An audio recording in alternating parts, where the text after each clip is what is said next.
Third day final day जो सा वो शुरू हो चुका है। आज हम पर्टिकुलर मेडिसिन के ऊपर ही चर्चा करने वाले हैं।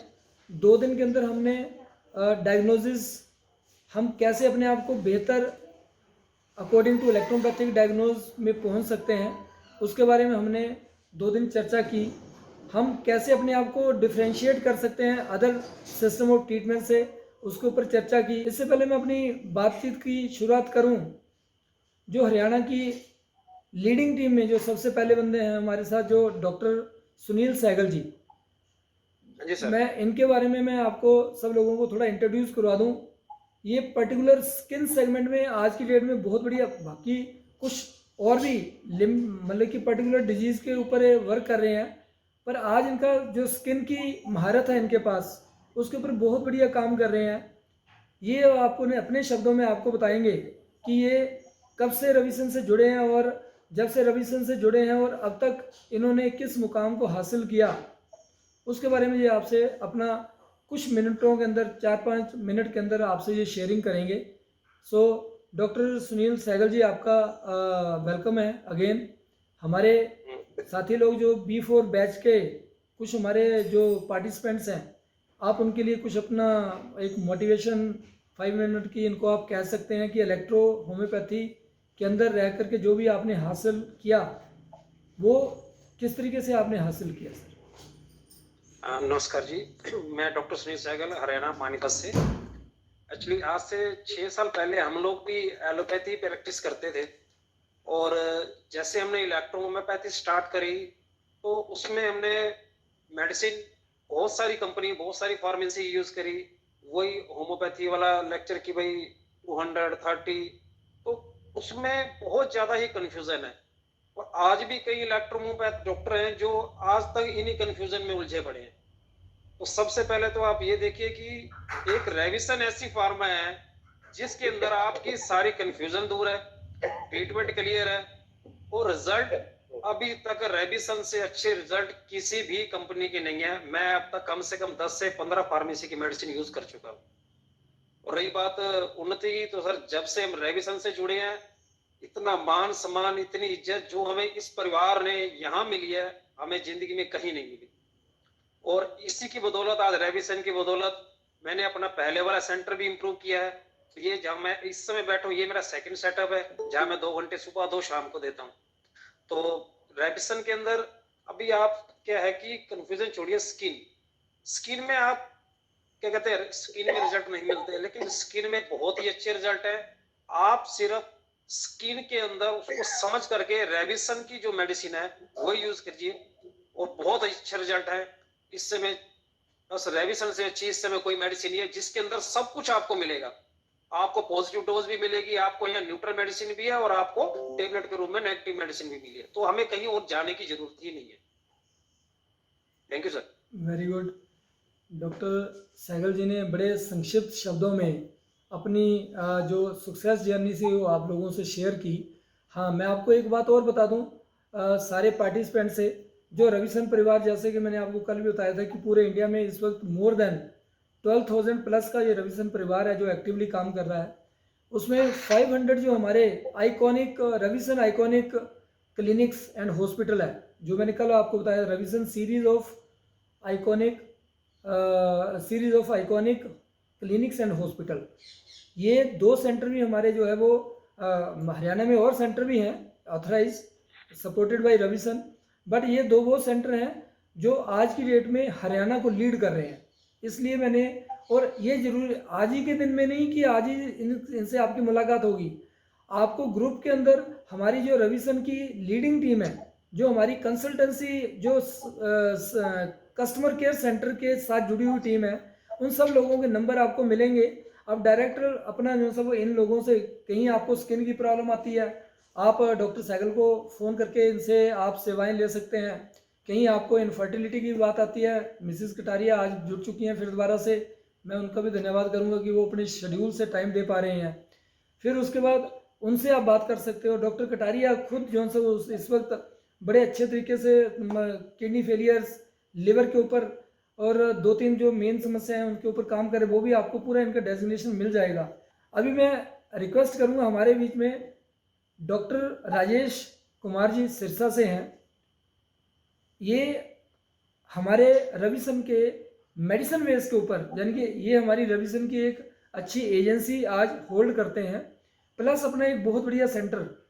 आपको रविसन ग्रुप में एक बहुत बढ़िया चीज़, अच्छी चीज़ ये मिलेगी, जितने डॉक्टर्स आपको मिलेंगे, चाहे वो एजेंसी होल्डर हों, चाहे वो फार्मेसी से जुड़े हुए हों, मगर वो अपनी पर्सनल प्रैक्टिस जरूर करते होंगे।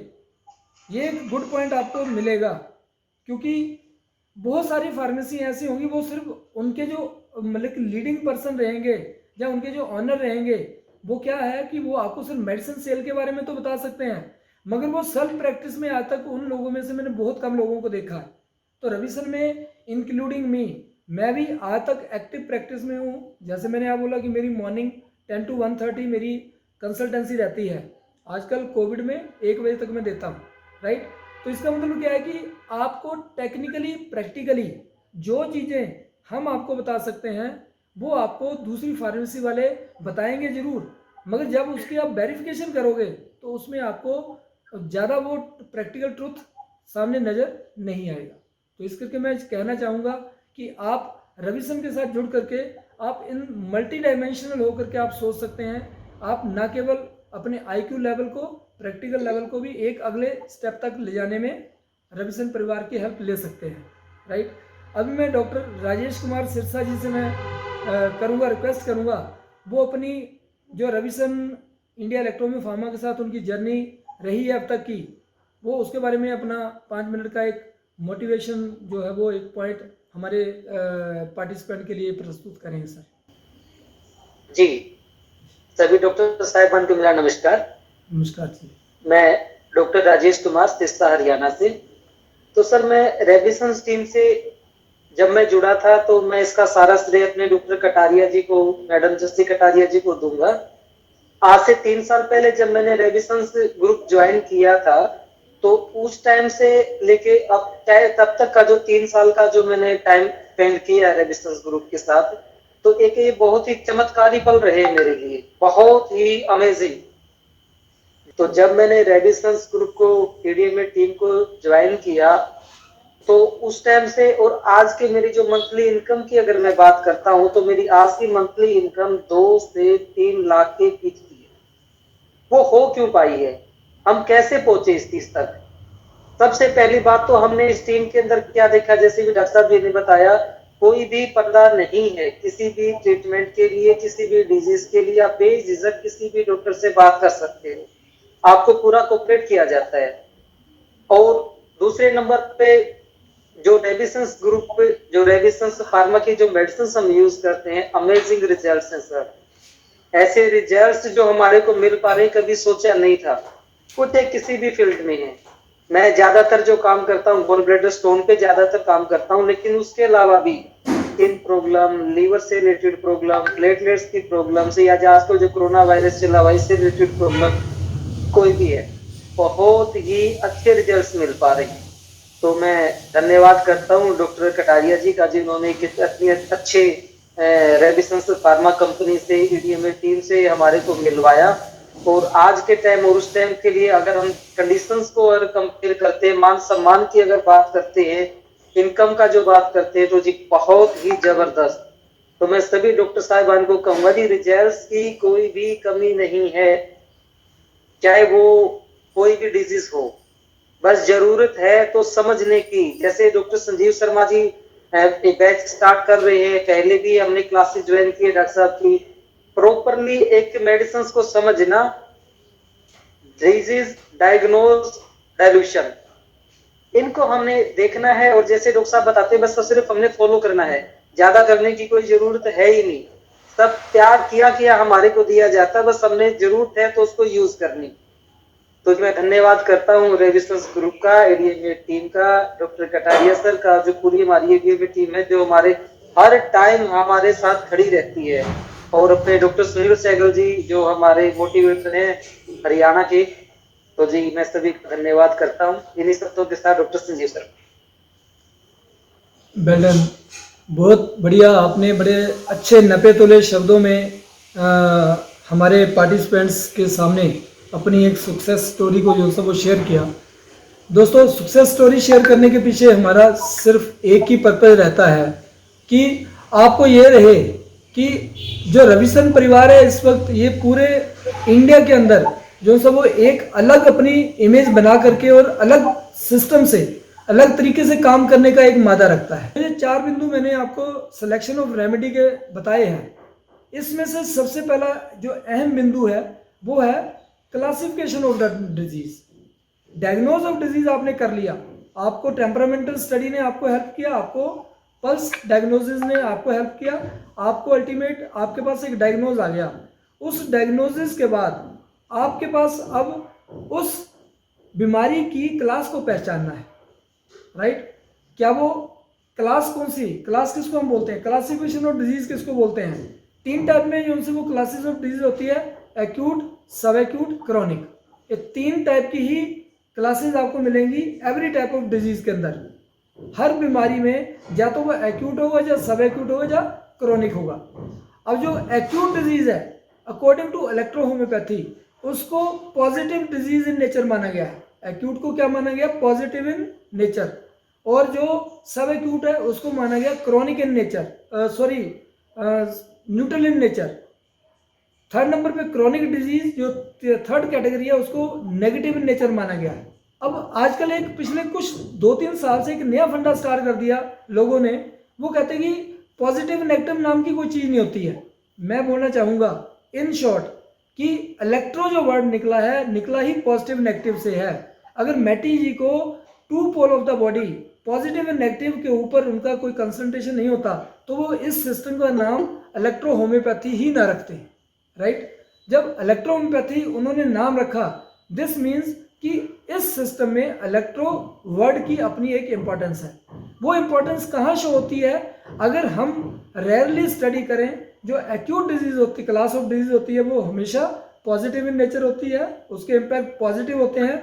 और पॉजिटिव इम्पैक्ट को न्यूट्रलाइज करने के लिए हमें नेगेटिव इम्पैक्टेड मेडिसिन या डाइल्यूशन को लेना पड़ेगा। अगर आप न्यूट्रलाइज कर रहे हैं उसको, मैंने बोला ना ब्लड और लिम्फ की इक्विलिब्रियम पोजीशन को ही हम मेंटेन करने की कोशिश करते हैं इस सब्जेक्ट इन मेडिसिन के माध्यम से, जिसको हम बोलते हैं कि equilibrium position of the both blood and lymph. वो अगर ब्लड को हम पॉजिटिव इन नेचर मान करके चलते हैं और लिम्फ को नेगेटिव इन नेचर मान करके चलते हैं, दोनों के ही पॉजिटिव एंड नेगेटिव पोल को ही न्यूट्रलाइज करके एक इक्विलिब्रियम पोजीशन को क्रिएट किया जाता है। तो इसका मतलब क्या हो कि इलेक्ट्रो होम्योपैथी में इलेक्ट्रो वर्ड का सबसे बड़ा इंपॉर्टेंस है। जो पर्सन इस मतलब कि सिस्टम इस वर्ड की महत्ता, इसके इंपॉर्टेंस को दरकिनार करता है दोस्तों, उसको अच्छे रिजल्ट इलेक्ट्रोपैथी के अंदर नहीं मिल सकते हैं। दोस्तों, रविसन आपको ये क्लेम नहीं 100% पिछले 10 से 12 साल के अंदर, खास करके 2008 के बाद ये प्रूव कर चुका है कि मेरे को किसी को ये बताने की जरूरत नहीं है। नंबर 2 पे आगे बारी आती है डाइल्यूशन की। जैसे मान लो मैंने बोला क्लास ऑफ जो डिजीज हमें पता चल गया, एक्यूट, सब एक्यूट, क्रॉनिक। फिर 2nd नंबर के उसके अकॉर्डिंग हमने डाइल्यूशन क्या सेलेक्ट करना है। अगर पॉजिटिव डिजीज है उसके लिए आप पॉजिटिव डाइल्यूशन अगर सेलेक्ट करोगे तो होगा तो कुछ नहीं। आज की मेडिसिन के मैटी की मेडिसिन के अनुसार मैं आपको एक बात और जोड़ दूंगा, रिएक्शन, एग्रावेशन, ये दोनों चीजें अलग रह जाती हैं। एक होती है एक्टिवेशन ऑफ सिम्टम कि आप वो सिर्फ डॉक्टर ही जज कर सकता है, पेशेंट को ऐसा कुछ नहीं महसूस, उसको हल्का फुल्का थोड़ा सा चेंज बॉडी में नजर आता है जब एक्टिवेशन ऑफ सिम्टम होता है। अगर आपने पॉजिटिव के अंदर पॉजिटिव डोज दे दिया तो ज्यादा से ज्यादा उसको एक्टिवेशन ऑफ सिम्टम मिल सकती है, मगर ना तो उसको एग्रावेशन आपको देखने को मिलेगी, ना ही उसको कोई रिएक्शन देखने को मिलेगा। अब रिएक्शन और एग्रावेशन के अंदर भी आप थोड़ा अंतर अपना समझने की कोशिश करो, राइट। तो उसमें क्या है, जो रिएक्शन होता है उसको जो रोकने के लिए उसका जो एंटीडोट होता है वो टोटली उसके एंटी होता है। एंटी होने का मतलब क्या है कि रिएक्शन तो वो जेंटामाइसिन से, रिएक्शन तो वो पैरासिटामोल से, उनके लिए वो स्टीरॉयड दे देंगे, या तो आपको जो भी हाइड्रोकोर्टिसोन है वो दे देंगे, या फिर आपको एंटी एलर्जिक ड्रग्स लाइक पुराने टाइम में एविल आया करती थी, आज सिट्रीजिन आती है, लेवोसिट्रीजिन आती है। तो उसको रिएक्शन हुआ ना, तो रिएक्शन को न्यूट्रलाइज करने के लिए वो टोटली उनका कंसेप्ट डिफर चला जाता है। एग्रावेशन अगर होम्योपैथी के अंदर, ये वर्ड होम्योपैथी के अंदर डील करता है। अगर आपकी कोई मेडिसिन आपको एग्रावेट कर जाती है तो उसमें भी जो उसका एंटीडोट है वो कभी सेम मेडिसिन आपको देखने को नहीं मिलेगी, राइट। ऐसा नहीं है कि आपको एलियम सेपा से रिएक्शन कोई एग्रावेशन हो गया तो वो उसके रिएक्शन को कट करने के लिए आपको एलियम सेपा नहीं देंगे होम्योपैथी के अकॉर्डिंग, उसके लिए भी वो अलग ड्रग को, हाँ, मगर उसको न्यूट्रलाइज करके वो एग्रावेशन को सेम सिम्टम के ऊपर ला करके खड़ा कर देते हैं। एग्रावेशन का मतलब क्या, आपको खांसी हो रही थी, आपको मेडिसिन दी गई, खांसी तो हो ही रही है आपकी, तो उसके लिए क्या आपको बॉडी के ऊपर एलर्जी आनी शुरू होगी, मान लीजिए एक छोटा सा पॉइंट है, तो वो क्या करेंगे, उस एलर्जी को खत्म करके आपकी बीमारी को दोबारा कफ के ऊपर यानी कि खांसी के ऊपर लेकर के आएंगे, सिम्टम के ऊपर लेकर के आएंगे। इलेक्ट्रोपैथी में ऐसा कुछ नहीं है। इलेक्ट्रोपैथी में अगर कभी एक्टिवेशन ऑफ सिम्टम हो भी जाती है तो उस कंडीशन में भी आपको उसका एंटीडोट, कोई एंटी मेडिसिन सेलेक्ट करने की जरूरत नहीं है। अगर S1 ने उसको मतलब कि उनके सिम्टम को एक्टिवेट किया तो पहला पॉइंट तो ये है कि आप आधा पौना घंटा अगर सेम पेशेंट में इंतजार करोगे तो वो खुद ब खुद ही अपने सिम्टम न्यूट्रलाइज कर लेगा, बॉडी आपकी न्यूट्रलाइज कर लेगी, उसमें आपको किसी भी मेडिसिन की सिलेक्शन देने की जरूरत नहीं है। फिर भी अगर आपको लगता है कि आपको कुछ विजिबल इम्पैक्ट आ गया, कुछ ऐसा इम्पैक्ट आ गया जो पेशेंट को भी नजर आना शुरू हो गया, उस कंडीशन में आपको उसके एक्टिवेशन को जल्दी न्यूट्रलाइज करना है, तो उस कंडीशन में क्या करोगे, अगर मैंने S1 मेडिसिन दी उसके कारण वो एक्टिवेशन ऑफ सिम्टम बना, तो दोस्तों S1 के ही डाइल्यूशन को अगर मैंने पहले D6 दिया था, मान लो उसको थर्ड डाइल्यूशन दिया, तो उसके एक्टिवेशन को रोकने के लिए मेरे को D4 में चले जाना चाहिए। अगर मैं D4 पहले दे चुका हूं तो मेरे को D5 के अंदर आ जाना चाहिए। अगर मैं D5 ऑलरेडी दे चुका हूं, मान लो उसी से उसकी एक्टिवेशन हुई, तो मेरे को D6 के अंदर चले जाना चाहिए। S1 के रिएक्टिफिकेशन का काम भी S1 ही करेगा। S1 की रिएक्टिवेशन का जो काम है वो L1 नहीं करेगा, वो A3 नहीं करेगा। इसका मतलब क्या कि इलेक्ट्रो होम्योपैथी और खास करके हमारे जो रेमडियल सिस्टम मैटी जी ने बनाया, ये 100% जो सा वो जिसको हम बोलते हैं कि एक सम, यानी कि उसमें घबराने की जरूरत नहीं होती है। आज भी कई बार बहुत सारे पेशेंट जिनके घरों में बच्चे होते हैं, मान लीजिए, वो क्या करते हैं, मेडिसिन उठा करके ले लेते हैं। उन पेरेंट्स का एकदम से डर के मारे फोन आता है कि अरे सर, शर्मा सर, मेडिसिन ले ली बच्चे ने तो कुछ होगा तो नहीं। हमने लोग कोई चिंता करने की जरूरत नहीं है। आप एक काम करो, उनको 10-15 मिनट तक सोने दो, बच्चे को थोड़ा सा पानी खोला दीजिए, पेशाब आएगा, अगले आधे पौने घंटे के अंदर वो बिल्कुल ठीक हो जाएगा। तो आज तक कभी हमने इसकी मोर्टेलिटीज यानी कि ऐसा कोई भी एक्टिवेशन ऑफ सिम्टम नहीं देखा जिसके जरिए मैं आपको ये प्रूव कर सकूं कि इसको लेने से, इलेक्ट्रोपैथी रेयर मेडिसिन को लेने से किसी को रिएक्शन होने के बाद या एक्टिवेशन होने के बाद उसकी डेथ हुई हो। ऐसा हमारे सामने अभी तक मेरी कम से कम पिछले 30 से 32 साल की जो प्रैक्टिस है मान लो, और मेरा जो फार्मेसी का 30+ साल का जो कैरियर है, आज तक मैंने कभी नहीं देखा। हाँ, एक टाइम ऐसा था जरूर 2008 से पहले, जब दोस्तों हमारे प्रोडक्ट में भी इलेक्ट्रोपैथी की जो रविसन भी प्रोडक्ट बना था उसमें एग्रावेशन होती थी। हालांकि हमने कभी भी होम्योपैथी टिंचर को इस्तेमाल नहीं किया, पर जब तक उसमें प्रोटोकॉल जो हम इस्तेमाल कर रहे थे वो वही कर रहे थे जो होम्योपैथी के सेकंड स्टेप तक जो सब वो उसके टिंचर बनाने का जो काम करते थे, हमारा भी जो मेडिसिन का एस्ट्रैक्ट होता था वो टिंचर बनाने तक को फॉलो करता था, क्योंकि हमारे पास कोई ऐसा जरिया नहीं था जहाँ से हम ये सीख पाए कि हमारी मेडिसिन के अंदर जो कंप्लीट मेटियस फॉर्मूला वो क्या है। ये तो तब हमारी स्टोरी पूरी अनफोल्ड हुई जब 2008 में हमारी एक इंडिया की टीम, जिसका मैं भी एक मतलब कि पार्टिसिपेंट रहा हूँ, 2008 सितंबर में, उस वक्त हमें पता चला जब इटली में जाकर के हमने पाया कि नहीं, हम जो मेडिसिन बना रहे हैं अगर वो 3 पार्ट में मेडिसिन बनती है, 1, 2, 3 में, हम 2 पार्ट तो बना रहे हैं पर तीसरा पार्ट उसमें हम नहीं बना रहे हैं। जब हमने तीसरा पार्ट 2009-2010 में कंप्लीट किया दोस्तों, उसके बाद आज तक भी पीछे पलट करके हमें देखने की जरूरत नहीं पड़ी कि कोई एक्टिवेशन एग्रावेशन तक पहुंचा, ऐसा हमने नहीं देखा। दिस मीन्स कि इलेक्ट्रोहोम्योपैथी की मेडिसिन 100% मेटियस फॉर्मूला के ऊपर बनी हुई, वो एक्टिवेशन ऑफ सिम्टम तक ही सीमित रहती हैं, आगे एग्रावेशन या रिएक्शन में वो नहीं जाती। ये भी एक सबसे बड़ी इलेक्ट्रोहोम्योपैथी की मेडिसिन की पहचान है। अगर कोई मेडिसिन आपको मिली वो एग्रावेट कर गई तो आप तुरंत समझाइए कि ये इलेक्ट्रोहोम्योपैथी की ट्रू मेडिसिन नहीं है। तो इसी तरीके से करके आपको ये सारी बातें आपके माइंड में होनी चाहिए। चर्चा चल रही थी कि मैंने बोला कि 3 टाइप के डिजीज, एक्यूट, सब एक्यूट, क्रोनिक। एक्यूट पॉजिटिव, सब एक्यूट न्यूट्रल, क्रोनिक नेगेटिव। अब इसके आगे ही हमें डाइल्यूशन अगर पॉजिटिव है तो उसके रेसिप्रोकल डाइल्यूशन चाहिए ना हमें। मेडिसिन जो हमने सेलेक्ट की, राइट, उससे पहले उसके बाद जो सबसे बड़ा काम आता है डाइल्यूशन का।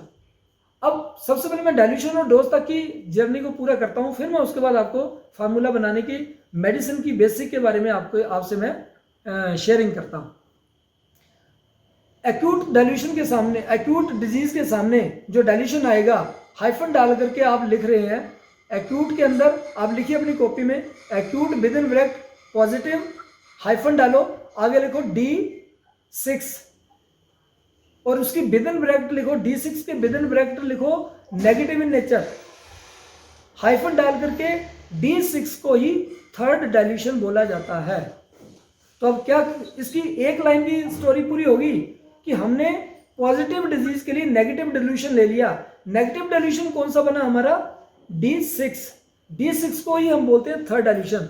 इसका मतलब जो D6 थर्ड डाइल्यूशन है वो नेगेटिव इन नेचर है, उसको हम पॉजिटिव इन नेचर डिजीज के साथ उसको दे दिया।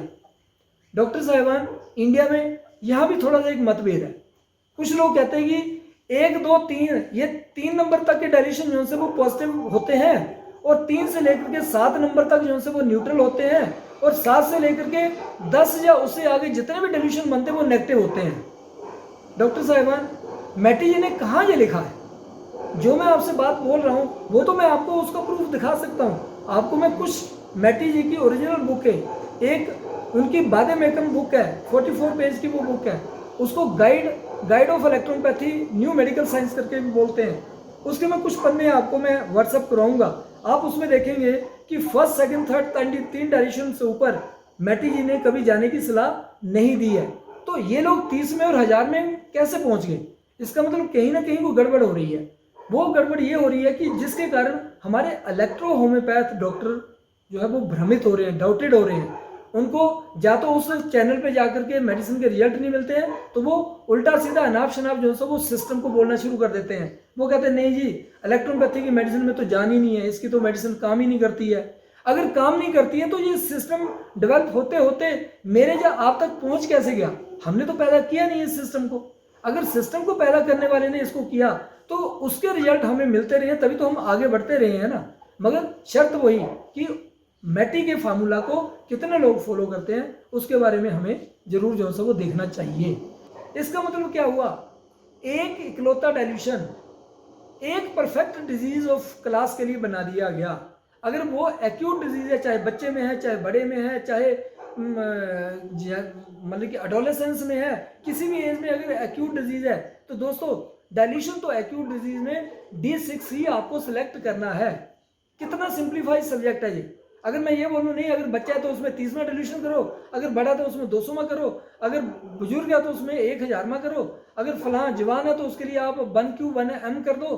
तो आपके लिए एक ही डिजीज के लिए कितने डाइल्यूशन आपके पास आ गए या कितनी पोटेंसी आपके पास आ गई। जब मैटी जी ने एक शब्द बोला कि हेल्थ इनटू योर पॉकेट, तो भैया एक ही समस्या के लिए मैं 25 डाइल्यूशन अपनी जेब में लेकर के नहीं चल सकता।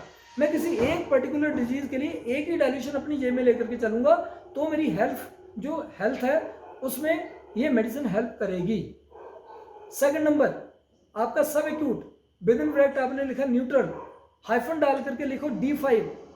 3 नंबर क्रोनिक, मैंने बोला नेगेटिव इन नेचर, हाइफन डाल करके उसको लिखो D4 की विद इन ब्रैकेट लिखो पॉजिटिव इन नेचर, और D4 को ही हम फर्स्ट डाइल्यूशन भी बोलते हैं।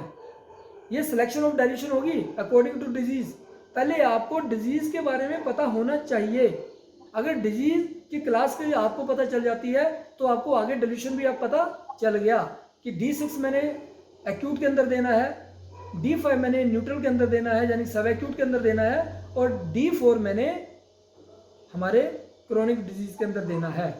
फॉर एग्जांपल मेरे सामने 3 पेशेंट है, एक टाइफाइड फीवर वाला है, एक मेरे पास जो है वो कॉमन फीवर वाला है, एक मेरे पास हे फीवर या उसको आप येलो फीवर बोल सकते हैं।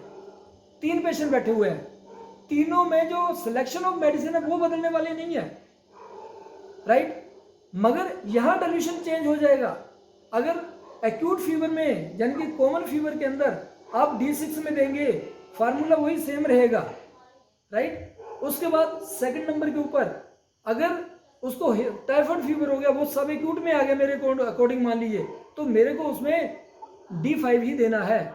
अगर हे फीवर में चला गया उसके अंदर मेरे को D4 यानी कि फर्स्ट डाइल्यूशन ही देना है, क्योंकि जो हे फीवर है वो नेगेटिव के अंदर क्रोनिक के अंदर चला गया। तो इसका मतलब ये जो मैंने एग्जांपल ली इसके अंदर ना तो कहीं किसी स्टेज पे मेडिसिन बदल रही है, अगर बदलता तो डाइल्यूशन बदलता है। अदर एग्जांपल, मान लो मेरे पास 3 फीवर के पेशेंट है, तीनों का 102 फीवर है, एक्यूट फीवर है, अभी हुआ वायरल फीवर है, तो तीनों में ना तो फार्मूला चेंज होगा ना ही डाइल्यूशन चेंज होगा। अगर मैं उसको D6 देने वाला हूं तो मैं बच्चे को भी D6 दूंगा और मैं बड़े को भी D6 दूंगा, और उसके बाद मैं जो बुजुर्ग है उसको भी D6 दूंगा। तो ये पॉइंट क्या हो गया कि जब सेम कैटेगरी ऑफ डिजीज है उसमें सेम कैटेगरी ऑफ डाइल्यूशन और सेम रेमेडी रहती है, उसमें कुछ नहीं बदलता है। अगर मैं एक फीवर के केस में कुछ और देता हूं, मान लो मैं फीवर में कॉमन फार्मूला दूं F1A3 येलो इलेक्ट्रिसिटी, तो बच्चे को भी वही दूंगा, जवान को भी वही दूंगा और बूढ़े को भी वही दूंगा। तीनों का 102 फीवर है तो तीनों को मैं वो सेम फार्मूला दूंगा और D6 के अंदर ही दूंगा, मैं उसका डाइल्यूशन भी चेंज नहीं करूंगा। तो अब क्या हुआ, कैटेगरी ऑफ डिजीज के सामने कैटेगरी ऑफ डाइल्यूशन आ गया। यहां तक आपकी बात सेकंड पॉइंट तक, सेकंड लेवल तक क्लियर हो गई। थर्ड लेवल पे फिर आता है डाइल्यूशन, जितना भी जो बनते हैं हमारे उसको हमने डोज के अंदर चेंज करना। अब जो डोज होता है दोस्तों वो 2 टाइप का होता है। एक होता है क्वांटिटी ऑफ डोज, कि हमारे जो हमने वो डाइल्यूशन बना लिया, चाहे D6 में बनाया, 4 में बनाया, 5 में बनाया, अब उसकी क्वांटिटी कितनी देनी है हमने, तो 1 दिन से लेकर के 10 साल तक के बच्चे को जितने साल का वो बच्चा है उतनी ही आपने ड्रॉप्स, बूंदे उस डाइल्यूशन की उसको देनी है। अगर D6 बना लिया, मैंने बोला फीवर है D6 में देना है, 5 साल का बच्चा है, तो मैंने क्या किया, 5 बूंद दिन में उसको 3 से 4 बार, मैक्सिमम 4 बार मतलब कम से कम 3 बार उसको स्टैंडर्ड डोज देना ही है, सवेर दोपहर शाम करके, राइट। तो इसका मतलब क्या हो गया, जो मैंने उसके लिए डाइल्यूशन डोज सिलेक्ट किया, कितने, 1 दिन के बच्चे से लेकर के इस दुनिया में जब बच्चा आ गया अप टू 10 ईयर, जितने साल का वो बच्चा है उतने ही ड्रॉप्स आपको उसको देने हैं। 9 साल का बच्चा तो 8-9 ड्रॉप दे दीजिए, 7 साल का बच्चा तो 6-7 ड्रॉप दे दीजिए। इस तरीके से करके जो 10 साल से प्लस उम्र अनटू डेथ, हमारे इस दुनिया से चले जाने तक का जो वो सफर होता है, उसके बीच में आपको स्टैंडर्ड डोज 10 to 15 ड्रॉप्स ही रहता है। वो एज के अकॉर्डिंग नहीं बढ़ेगा, वो हमारी डेवलपमेंट ऑफ बॉडी के अकॉर्डिंग प्लस माइनस होता है। 5 साल का बच्चा, उसकी डेवलपमेंट 5 साल की है, और जितने हमारे बॉडी के मेजर ऑर्गन है वो 10 से 12 साल तक टोटल डेवलप हो चुके होते हैं, अपनी परिपक्वता जो मेच्योरिटी के अंदर आ चुके होते हैं। अगर 10 साल के बाद, 12 साल के बाद कोई चीज बढ़ती है तो सिर्फ हाइट यानी कि स्केलेटल सिस्टम प्लस उसके साथ हमारा जो बॉडी मास है यानी कि बिड्थ, हमारी हाइट और बिड्थ, ये दोनों चीजें बढ़ती हैं। उसके अलावा जो ब्रेन हमारा डेवलप कर गया 10 साल तक वो हो गया, उसके बाद नॉर्मल पर्सन में ब्रेन आगे नहीं बढ़ेगा। अगर मतलब कि हमारा लिवर बन गया, हार्ट बन गया, वो जितना है 10 साल 12 साल के बाद उसकी बढ़ोतरी बंद हो जाएगी। केवल स्केलेटल सिस्टम जो है वो बोन्स है, वो अकॉर्डिंग टू एज एक लेवल तक 20-22 साल तक वो है वो डेवलप करती रहती है। हमारा बॉडी मास जो है वो डेवलप करता रहता है। उसके अलावा जब हमारे मेजर ऑर्गन जिसके ऊपर हमारे डोज डिपेंड करता है उसमें कोई चेंज नहीं आता है। वो कितना हो गया हमारा 10 से लेकर के 15 बूंदों के बीच में दिन में 3 बार, राइट। ये हो गया क्वांटिटी ऑफ डोज। अब नेक्स्ट स्टेप आता है जो नेचर ऑफ डोज। पहला क्वांटिटी डोज के अंदर मैंने क्वांटिटी ऑफ डोज बता दी, फिर मैंने बोला नेचर ऑफ डोज। सबसे इंपॉर्टेंट फैक्टर है, हमें यह पता होना चाहिए कि मेडिसिन लेनी कैसे है, इसका लेने का तरीका क्या है। अगर वो हमारी समझ में नहीं है तो यहाँ आपने अच्छे तरीके से डायग्नोज कर लिया टेम्परामेंटल और पल्स रीडिंग से, अच्छा आपने सिलेक्शन ऑफ रेमेडी कर लिया, अच्छा आपने डाइल्यूशन भी पता चल गया आपको, मगर एंड में आकर के आपको ये पता चला कि इसको देना कैसे है, राइट। तो जो नेचर ऑफ डोज है हमारे 2 फैक्टर के ऊपर डिपेंड करती है। एक hypo condition of the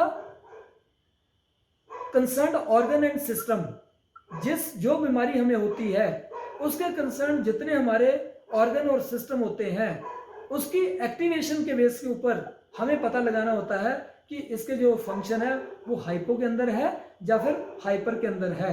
hypo conditioning क्या होती है? कुछ लोग हाइपो और हाइपर के बेसिस को नेगेटिव और पॉजिटिव बोलते हैं। उसको ये बोलते हैं कि ये नेगेटिव, जिसका बीपी बढ़ गया तो बोलते हैं ये पॉजिटिव डिजीज है, किसी का बीपी लो आ गया तो वो बोलते हैं ये नेगेटिव डिजीज है। नहीं, डिजीज की क्लास नेगेटिव पॉजिटिव जो रहती है वो एक्यूट, सब एक्यूट और क्रोनिक के ऊपर डिपेंड करती है।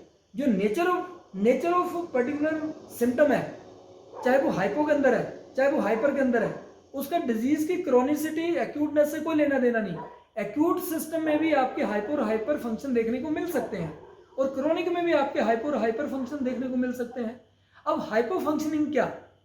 कुछ पैरामीटर हमारी बॉडी के कॉमन और कैजुअल पैरामीटर्स होते हैं। जैसे हम पल्स देखते हैं कितनी चल रही है, एक हार्ट रेट कितना चल रहा है, फिर हम रेस्पिरेटरी रेट देखते हैं, फिर हम बीपी देखते हैं, ब्लड प्रेशर देख लेते हैं, फिर रेस्पिरेटरी रेट देखते हैं कि हमारा 18 से 25 के बीच में नॉर्मल 1 मिनट के अंदर क्या इसके इतना चल पा रहा है। हमारी 70 से लेकर के 80-84 तक 84 तक पल्स चल रही है, हार्ट चल रहा है। बीपी हमारा नॉर्मली 120/70 रह रहा है या नहीं रह रहा। अगर नॉर्मल पैरामीटर से कम के अंदर कोई किसी भी बीमारी में, मान लो 2 पेशेंट, मैं एक एग्जांपल हमेशा लेता हूँ, 2 पेशेंट हमारे पास फीवर के हैं, एक 25 साल का है और एक 80 साल का है, 80 ईयर का और 25 ईयर का, राइट। एक पेशेंट जो 25 ईयर का है उसको भी 102 फीवर है और दूसरे को भी 102 फीवर है, दोनों का एक्यूट पोजीशन है। इन कंडीशन में ना तो फार्मूला मेडिसिन सिलेक्शन चेंज होगी ना डाइल्यूशन चेंज होगा, राइट। क्वांटिटी उसके अकॉर्डिंग बोल दिया कि अगर 10 साल से ऊपर है तो 10 से 15 की ही हमने क्वांटिटी देनी है। अब एक पेशेंट कंप्लेन करता है कि डॉक्टर साहब मेरा सर ना दर्द के मारे फटा जा रहा है, मेरा शरीर पूरा पेन से मतलब कि वो थरथरा रहा है। आप उस कंडीशन में उस पेशेंट के ये पैरामीटर चेक करोगे, उसके आप हार्ट रेट देखोगे तो आपको मिलेगा टैकीकार्डियल। टैकीकार्डियल मीन कितना चला गया उसका हार्ट रेट, चला गया उसका 110-120 मान लो। बीपी उसका नॉर्मल से 120 से ऊपर चला गया, 140, 130, 140 चला गया, 150 चला गया, मगर एज बोलती है 120 चाहिए। नीचे वाला बीपी उसका 70 चाहिए, वो 80 चला गया, 90 चला गया, 80 चला गया, 90 चला गया। तो दोस्तों जब उसका फंक्शन हाइपर के अंदर चला गया तो दिस मीन्स उसकी बॉडी में हाइपर फंक्शनिंग उस बीमारी में हो रही है, तभी उसको सरदर्द हो रही है। अगर उसका हार्ट रेट देखोगे तो टैकीकार्डियल मिलेगा आपको। अगर उसका ब्रीदिंग रेट देखोगे, आप रेस्पिरेटरी रेट आरआर देखोगे तो नॉर्मल से वो 20-25 से भी एक्सीड कर जाएगा, राइट। अगर उसमें हाइपर फंक्शन हो रहे हैं तो जो लेने का तरीका है वो दोस्तों हम बदल देंगे। वो क्या, उस पेशेंट को मैंने बोला कि भैया तेरे को हाइपर फंक्शनिंग हो गई है इसके अंदर, तो इसको आधे गिलास पानी में 10 से 15 बूंद इस मेडिसिन के डाल करके तूने लेने हैं, राइट। उसने उसको यूज करना शुरू किया, 1-2 डोज के अंदर उसको फर्क आना शुरू हो गया, राइट। अदर हैंड दूसरा पेशेंट है, उसको 102 फीवर है, मगर वो कहता है सर मेरे को ना वर्टाइगो बन रहा है, वर्टिकल कंडीशन बन रही है, वॉमिटिंग को दिल कर रहा है। जब आप उसका बीपी देखोगे तो नॉर्मल से लो मिलेगा, हार्ट रेट उसका नॉर्मल से लो मिलेगा, और उसके बाद आप उसको रेस्पिरेटरी रेट देखोगे वो भी नॉर्मल से नीचे मिलेगा। इसका मतलब उसके फंक्शन कौन से चले गए, एक्यूट डिजीज के अंदर भी हाइपो के अंदर। उस कंडीशन में मैंने उस पेशेंट को सेम मेडिसिन दी जो मेरा फीवर का फार्मूला था। मैंने उसको बोला भैया तेरे फंक्शन हाइपो है, तूने पानी के साथ ये ड्रॉप्स नहीं लेने, तूने डायरेक्ट जीभ के ऊपर ये ड्रॉप्स लेने हैं, राइट। दोनों पेशेंट को मैंने उसका रिकमेंडेड नेचर बता दी, उनको 1-2 डोज के अंदर फर्क आना शुरू हो जाता है। इसका मतलब क्या हुआ कि हाइपर कंडीशन के अंदर हमने लाइटर डोज देना है। हाइपर कंडीशन के अंदर कौन सा डोज देना है, डाइल्यूशन सेम रहेगा, उसको लाइटर डोज देना है। लाइटर डोज कैसे बनेगा, जब मैंने उस रिकमेंडेड मेडिसिन की क्वांटिटी को पानी के अंदर मिक्स करने की सलाह दे देता हूं तो वो लाइटर डोज बन जाता है। उस लाइटर डोज में केवल एक पानी मिला, ना तो उसमें फार्मूला चेंज हुआ ना मेडिसिन की क्वांटिटी जो सी वो उसके अंदर चेंज हुई, राइट। तो इसका मतलब क्या हो गया कि हमने लेने के टेक्निक को बदला। लेने के टेक्निक का मतलब ये हो गया, हाइपर फंक्शनिंग के अंदर मैंने उसको पानी के अंदर लेने की सलाह दी, हाइपो कंडीशन के अंदर मैंने उसको सेम फार्मूला डायरेक्ट टंग पे लेने के लिए बोला। ये बहुत सेंसिटिव पॉइंट है। बहुत सारे डॉक्टर शुरू में जब प्रैक्टिस शुरू करते हैं तो वो हमेशा डाइल्यूशन जो मतलब कि उसको यूज़ करने का टेक्निक पानी के साथ बोलते हैं, राइट। वो बोलते हैं कि आप उन्हें पानी के साथ ले लेना। अच्छा, 10 में से 5 लोगों को रिजल्ट मिल गया, पानी के साथ बहुत बेहतर आ गया, पर 5 पेशेंट में रिजल्ट नहीं मिला, तो डॉक्टर एकदम से घबरा जाता है कि सर ये तो मैंने 10 फीवर के 10 पेशेंट देखे थे, 5 में रिजल्ट मिला, 5 में नहीं मिला, तो क्या मेरे को मेडिसिन कौन सी चेंज करनी चाहिए, डॉक्टर साहब मेरे को फार्मूला बताओ। फिर मैं उससे पूछता हूँ कि भैया तूने ये स्टडी किया कि उसको फंक्शन हाइपो या हाइपर है? कहते सर ये तो मैंने देखा नहीं। फिर मैंने कहा जब तक फार्मूला चेंज करने से कोई बेनिफिट नहीं है। अगर हमें किसी भी चीज़ में रिजल्ट नहीं मिलता है दोस्तों, हम एकदम से फार्मूला को चेंज नहीं करते हैं। सबसे पहले हम चले कैसे थे, डिजीज की क्लास देखी, 2 नंबर के ऊपर सिलेक्शन ऑफ मेडिसिन की, 3 नंबर के ऊपर डाइल्यूशन सेलेक्ट किया, चौथे नंबर के ऊपर डोज सेलेक्ट किया। डोज में भी हम नेचर ऑफ डोज की बात कर रहे हैं। तो सबसे पहले जब मेरे को रिजल्ट नहीं मिलेगा तो मैं एकदम से कान ऊपर से क्यों पकड़ूं, एकदम से मैं उसके फॉर्मुलेशन को क्यों चेंज करूं? सबसे पहले मैं यही पुख्ता करूंगा, इंश्योर करूंगा कि क्या ये पेशेंट हाइपर हाइपर फंक्शन में तो नहीं उलझ गया, क्या ये डॉक्टर हाइपर हाइपर फंक्शन में तो नहीं उलझ गया। सबसे पहले मैं उसको यही बोलूंगा, मैं उससे ये डिस्कस नहीं करूंगा, मैं सीधे तौर के ऊपर पूछूंगा कि डॉक्टर साहब आपने मेडिसिन लेने का तरीका क्या बताया। वो डॉक्टर बोलता है कि मैंने उसको पानी से लेने के लिए बोला, तो मैं बोलता हूँ कि डॉक्टर साहब पहले फार्मूला चेंज मत करो, इसको आप सबसे पहला काम करो स्ट्रॉन्गर, यानी कि एक बिना पानी से जीभ के ऊपर डायरेक्ट मेडिसिन डालने की सलाह दो। कहते ठीक है। अगले दिन पता चला कि उनमें उनको रिजल्ट मिलना शुरू हो गया।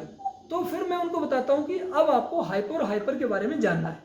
तो हाइपर और हाइपर के बारे में जब बताता हूँ तो उनका फंडा क्लियर हो जाता है। अगर मेरे को हाइपर और हाइपर कंडीशन देखने के बाद भी पेशेंट में फर्क नहीं आता है, फिर मैं कहाँ जाऊँगा, चेंज ऑफ डाइल्यूशन के ऊपर जाऊँगा। फिर उसका मतलब ये होगा कि मेरा डाइल्यूशन जो मैंने सेलेक्ट किया वो गलत किया, राइट। तो उस कंडीशन में अगर पहले मान लो उसने D6 सेलेक्ट किया, उसको लगा ये एक्यूट डिजीज है, मैं उसको बोल दूंगा कि भैया इसको D5 में लेकर के चला जाओ। मैं उसको डाइल्यूशन के अंदर भी उलझाऊंगा नहीं, मैं बोलूँगा अगर पहले आपने D6 दिया ना तो उसको D5 के अंदर लेकर के चला जाओ, ठीक है। और अगर उसको D5 में नहीं मिलेगा रिजल्ट, फिर मैं बोलूँगा इसको D4 में लेकर के चला जा। हमारी मेडिसिन सेल्फ एक्सपेरिमेंटेड मेडिसिन है, सेल्फ टारगेटेड मेडिसिन है। आपने उसको गलत डोज गलत मेडिसिन भी सिलेक्ट कर ली, फिर भी कोई ऐसा रिएक्शन बॉडी के अंदर नहीं होगा।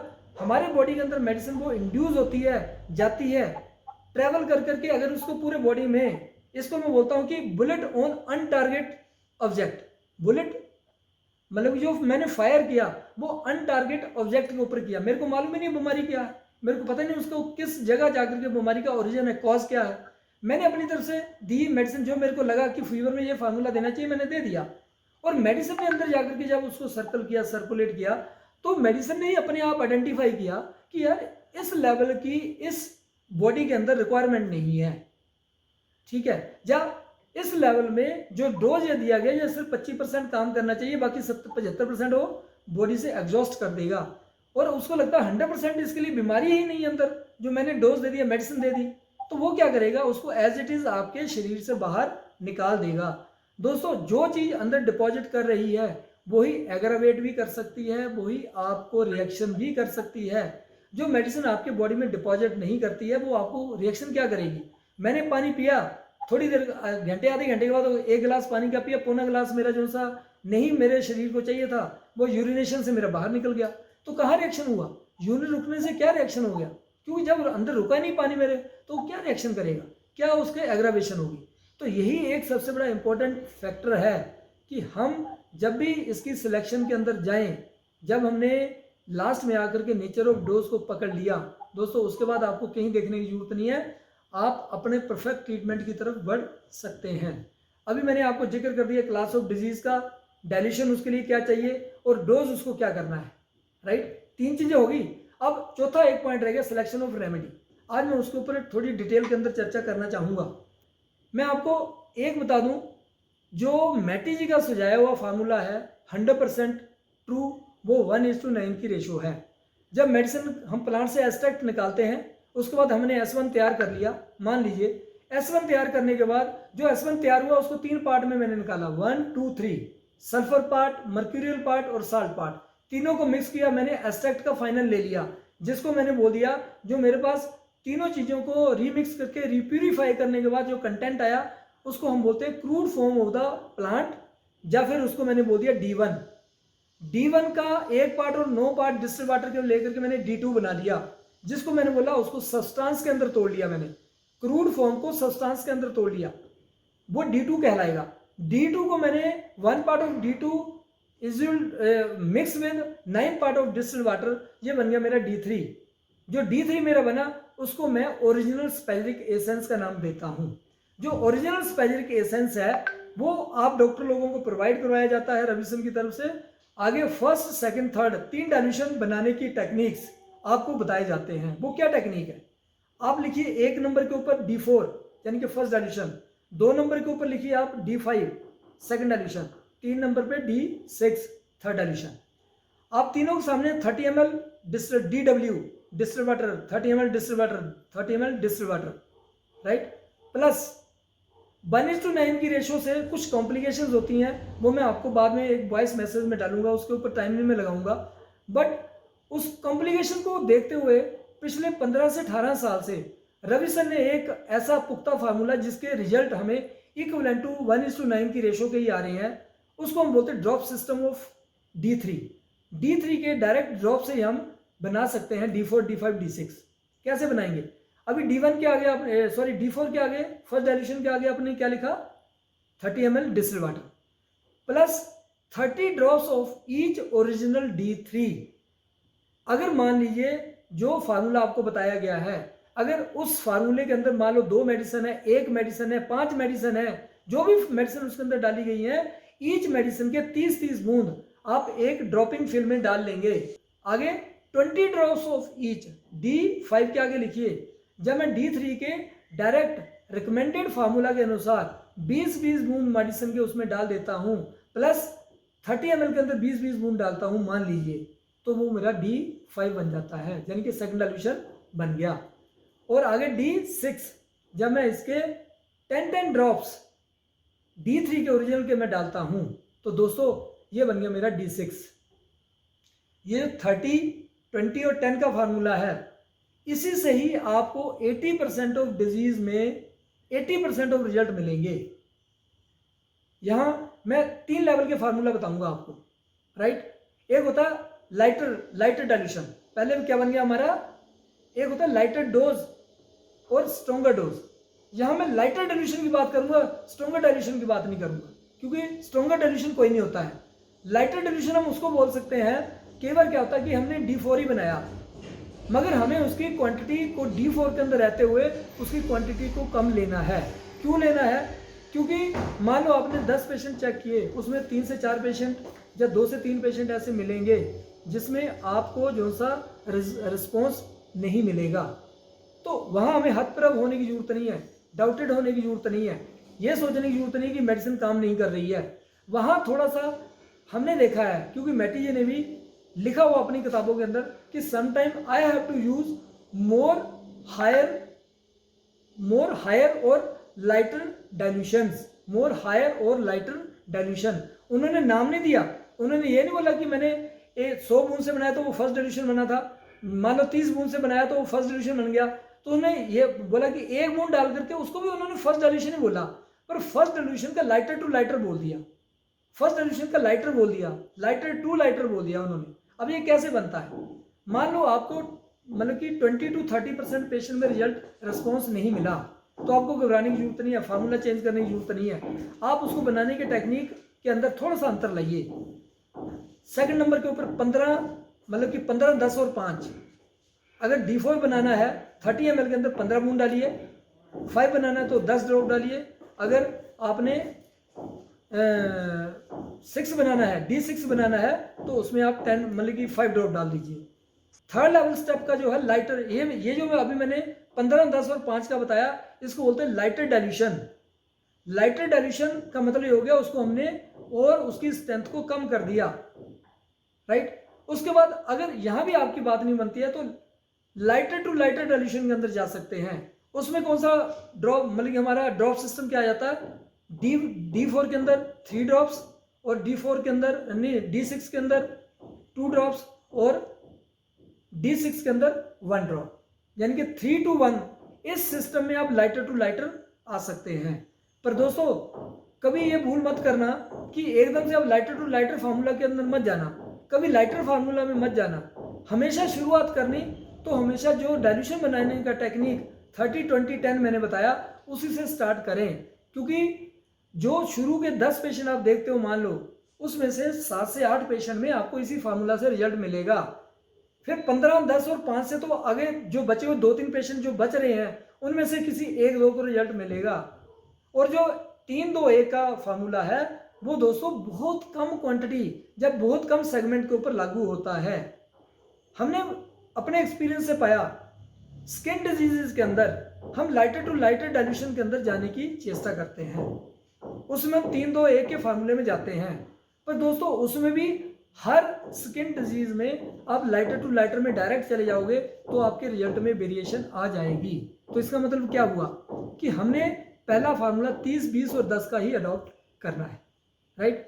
अब मैंने आपको बता दिया डाइल्यूशन कैसे बनाना है, डाइल्यूशन कैसे डिजीज के अकॉर्डिंग सेलेक्ट हुआ, कैसे उसको डोज में कन्वर्ट किया, कैसे उसको मैंने नेचर ऑफ डोज के अंदर कन्वर्ट किया, कैसे फिर मैंने उसको आपको बोला कि इन डाइल्यूशन को बनाना कैसे है। बनाने की टेक्निक में मैंने 3 पॉइंट बताए। Formula number 1 30, 20, 10।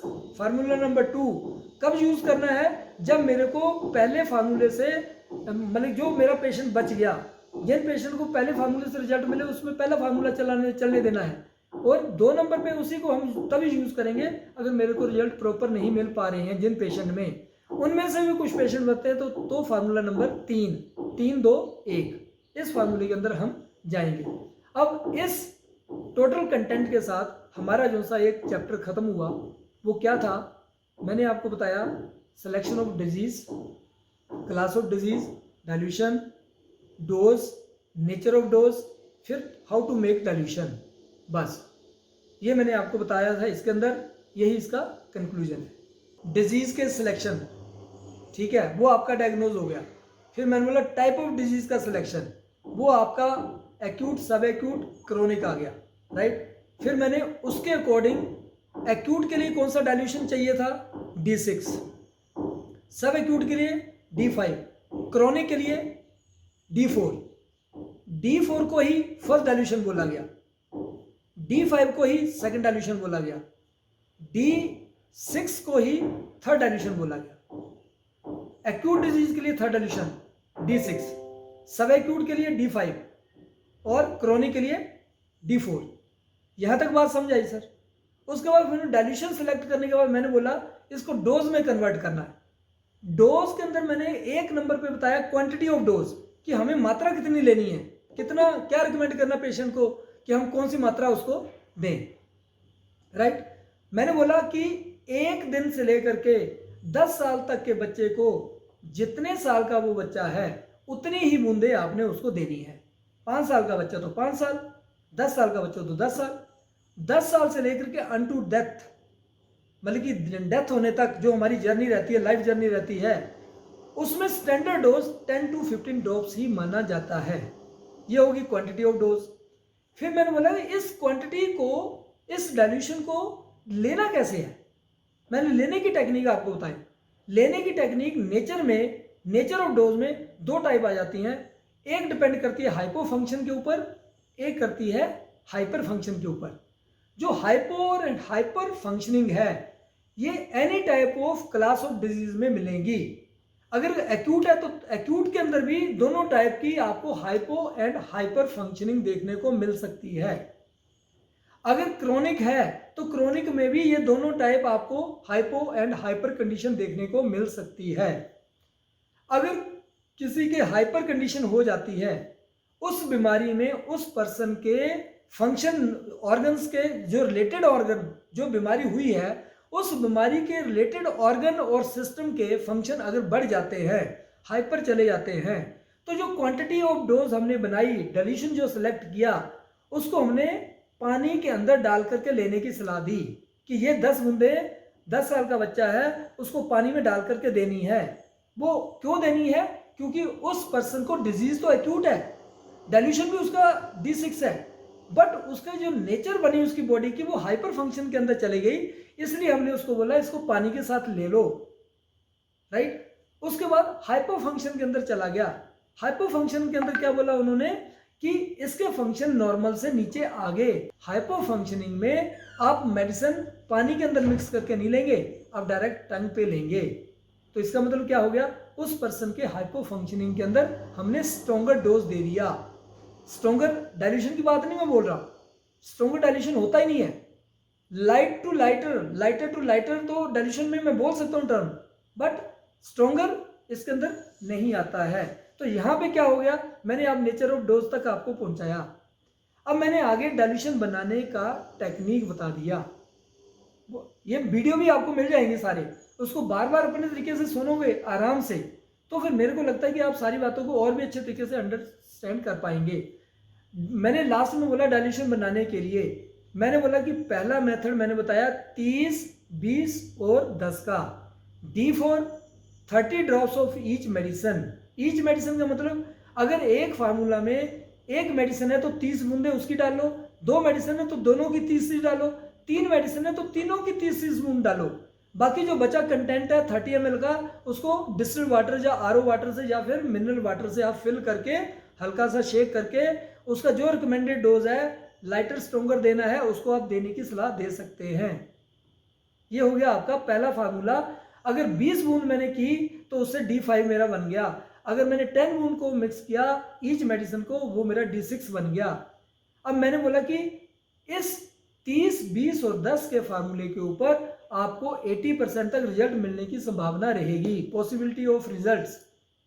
अगर जो बाकी बचे हुए केस है उसको भी हम अपने हाथ से नहीं जाने देना चाहते हैं, तो उस कंडीशन में भी हम क्या करेंगे, ना तो डाइल्यूशन बदलेंगे ना उसका फार्मूला बदल देंगे, हम बदल देंगे उसकी क्वांटिटी ऑफ मेडिसिन। कितनी, अगर मैं पहले 30 बूंद, 20 बूंद और 10 बूंद डाल रहा था, फिर मैंने सेकंड फार्मूला के ऊपर उसको लाइटर कर दिया। लाइटर किसका, फर्स्ट डाइल्यूशन का लाइटर। मैंने D3 के डायरेक्ट 15 बूंदें अगर उसके अंदर डाली तो वो मेरा D4 का लाइटर बन गया। अगर मैंने 10 बूंदें डाली तो D5 का लाइटर बन गया। अगर मैंने 5 ड्रॉप्स डाले तो वो मेरा D6 का लाइटर बन गया।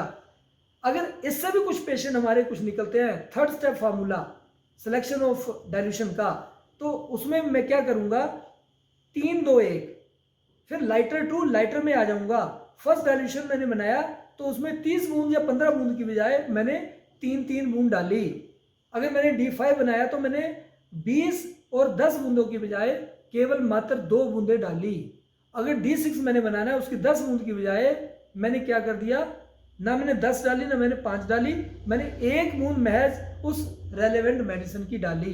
तो ये बन गए मेरे 3 स्टेप लेवल के। और मैंने अंत में एक बात और आपको सजाया है, सजेस्ट किया कि एकदम से थर्ड लेवल के फार्मूला को अडॉप्ट नहीं करना है, क्योंकि पहले 80% जो पेशेंट में आपको रिजल्ट मिलने वाले हैं वो 30, 20 और 10 बूंदों से मिलने वाले हैं। और जो वहां से पेशेंट छूटता है उसी में आप लाइटर डाइल्यूशन के अंदर जाने की कोशिश करेंगे। फिर अगर उसमें से भी कुछ पेशेंट छूट जाते हैं तो आप उसको लाइटर टू लाइटर में लेकर के आने की कोशिश करेंगे। तो यहाँ इस पूरी जर्नी को मैं फिनिश कर रहा हूँ। इसमें मेरे को लगता नहीं कि अब कोई कंफ्यूजन रहना चाहिए। तो अब आगे क्या करना, आपके माइंड में एक बात आ रही होगी कि हमें कैसे पता चलेगा कि हम क्योरिंग ग्रुप कैसे इस्तेमाल करें और हीलर ग्रुप कैसे इस्तेमाल करें, और जो हमारे सिस्टमिक ग्रुप है उनको मैं कैसे इस्तेमाल करूं। इसके बारे में भी एक जिज्ञासा आपके मन में आ रही होगी। तो मैं आपको एक बात बताऊं, जो हमारे क्योरिंग ग्रुप है और हीलर ग्रुप है, इन दोनों को कभी भी इकट्ठा नहीं करना है। यानी कि C ग्रुप के साथ S ग्रुप को कभी भी आप इकट्ठा ना करिए। करने से मनाही नहीं है, ऐसा नहीं मैं बोलूँगा। कुछ लोग करते हुए बोलेंगे हम तो कर रहे हैं, हमें रिजल्ट भी मिल रहे हैं। हो सकता है आपको रिजल्ट मिल रहे हो, बट C ग्रुप को S ग्रुप में दोनों को मिक्स करके कभी भी इस्तेमाल नहीं करवाना है। इनको हमेशा से दोनों को ऑल्टरनेटिव, यानी कि पहले S ग्रुप करिए, उसके बाद आप C। हमेशा जो फर्स्ट प्रेफरेंस आपको देना है वो क्योरिंग ग्रुप को आपको देना है, वो S ग्रुप को आपको देना है। फिर उसको S ग्रुप के ऑल्टरनेटिव के अंदर आपको C ग्रुप यानी कि हीलर ग्रुप को लेना है। आपका सिलेक्शन यहाँ से स्टार्ट हो जाता है। ये जो 2 ग्रुप है आपके, क्योरिंग एंड हीलर, ये सबसे ज़्यादा इंपॉर्टेंट है फार्मूला बनाने के लिए, राइट। उसके बाद जो हमारे सेकंड नंबर पे सिस्टमिक ग्रुप है। सिस्टमिक ग्रुप को 90% हम अपने क्योरिंग ग्रुप के साथ इस्तेमाल करते हैं। हमें उसको क्योरिंग ग्रुप के साथ इस्तेमाल करना चाहिए। यानी कि एस ग्रुप के साथ आप जितने भी सिस्टमिक ग्रुप है, चाहे वो पी ग्रुप है, ए ग्रुप है, एफ ग्रुप है, एल ग्रुप है, वर वन, कोई भी ग्रुप है, उसको मैक्सिमम तौर के ऊपर आप अपना किसके साथ इस्तेमाल कर सकते हैं? हमारे क्योरिंग ग्रुप के साथ, एस ग्रुप के साथ। इसमें दो ग्रुप फिर मैं आपको बोलूंगा, कौन से? एक हमारा बेनेरियो ग्रुप और एक हमारा लिम्फेटिक ग्रुप। ये दो ग्रुप ऐसे हैं, इसको आप हीलर के साथ भी इस्तेमाल करके भी आपको अच्छे रिजल्ट मिल सकते हैं। आप इसको क्योरिंग के साथ भी इस्तेमाल करेंगे तो आपको अच्छे रिजल्ट मिलेंगे। बाकी एंजेटको ग्रुप, फेब्रिफ्यूगो ग्रुप, पेट्रोल ग्रुप और आपका जो भी इसको लिम्फेटिक प्लस हेडेटिक को छोड़ करके 4 ग्रुप हमारे बचे, उसको हमेशा हीलर के साथ, आपको किसके साथ? क्योरिंग के साथ इस्तेमाल करना है, एस ग्रुप के साथ इस्तेमाल करना है। फार्मूला बनाने का बेस क्या है? फार्मूला बनाने का बेस यही तो है। मैंने दो सामने गिलास रख लिए, एक गिलास में मैंने डाला क्योरिंग ग्रुप के मेडिसिन को, एक गिलास में मैंने डाला हीलर ग्रुप को, और मैंने बता दिया क्योरिंग ग्रुप के अंदर मैंने अभी ये दो गिलास अपने सामने मैंने रख लिए, एक में मैंने हीलर वाली मतलब कि क्योरिंग वाली मेडिसिन डाल दी और दूसरे में मैंने हीलर वाली डाल दी। और मैंने इसको क्या किया, इन दोनों मेडिसिन में मैंने अब क्योरिंग वाले ग्रुप के अंदर मैंने स्पेसिफिक सिस्टमिक मेडिसिन भी उसके अंदर मिक्स कर दी, राइट। और जो हीलर ग्रुप है मेरा, उसके अंदर मैंने क्या किया, मैंने पर्टिकुलर उन मेडिसिन को इस्तेमाल किया इसके अंदर जो दोनों उस ग्रुप को, जो दोनों ग्रुप के अंदर स्पेशली इस्तेमाल हो जाती हैं। वो मैंने कौन से बताए? एल ग्रुप और बेन ग्रुप। मैक्सिमम अगर आप कल को जब आपके पास हमारी ये बुक आएगी जो मैंने गाइड टू क्लिनिकल प्रैक्टिस बताई थी, राइट, उस बुक के अंदर आपको क्या देखने को मिलेगा? मैक्सिमम फार्मूला में बनेरिया ग्रुप को मैंने हीलर के साथ, यानी कि जो सब वो सेकंड सी ग्रुप है उसके साथ इस्तेमाल करने की सलाह दी है।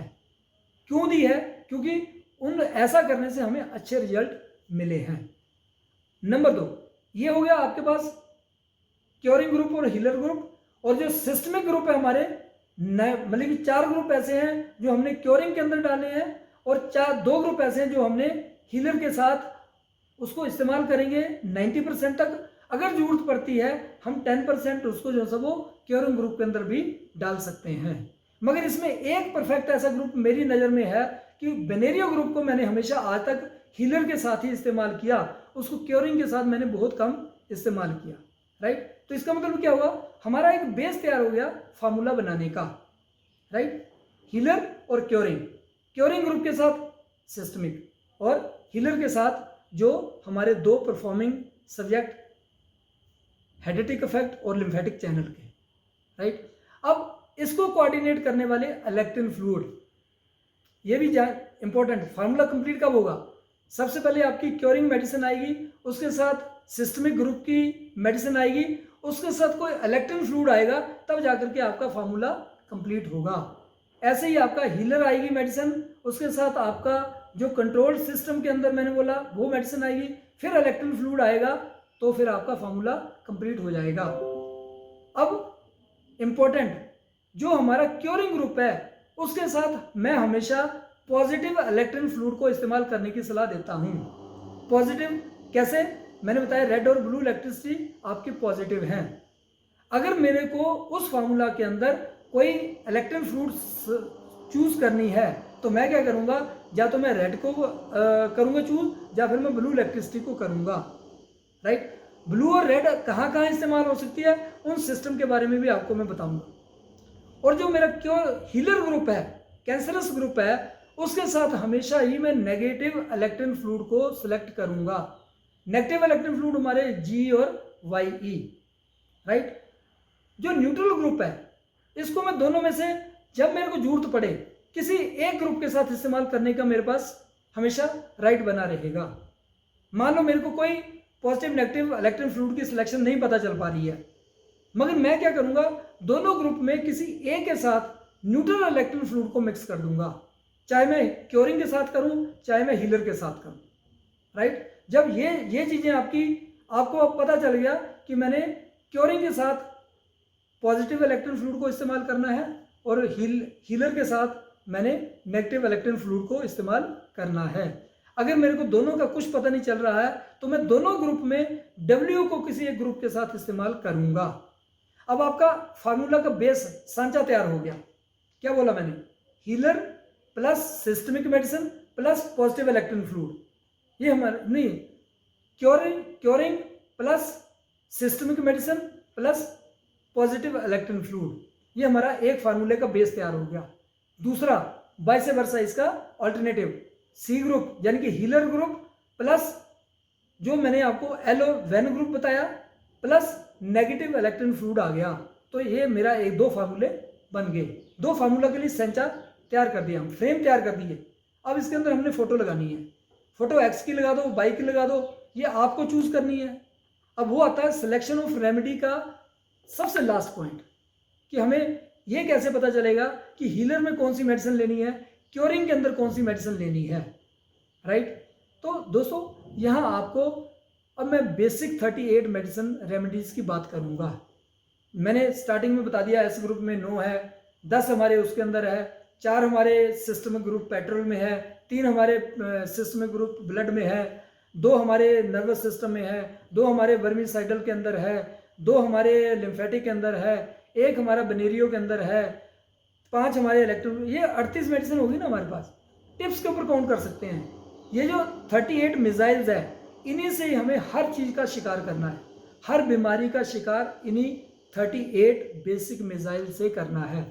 और मिसाइल्स भी ऐसी जो अनगाइडेड टू टारगेट, अनगाइडेड का मतलब क्यों, आपका उसको आपने मतलब कि विदाउट टारगेट भी छोड़ दिया ना, तो वो जाकर के अपना सेल्फ टारगेट अपने आप सेलेक्ट कर लेंगी, राइट।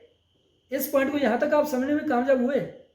मैंने आपके जो संचा बनाया वो आपको समझ आ गया ना, राइट। अब बारी आती है आगे सिलेक्शन हम कैसे करें। सर एक मिनट, हाँ जी, आपने बताया ना कि खुद अपने आप सेलेक्ट कर लेगा, वो किसकी बात कर रहे थे सर आप?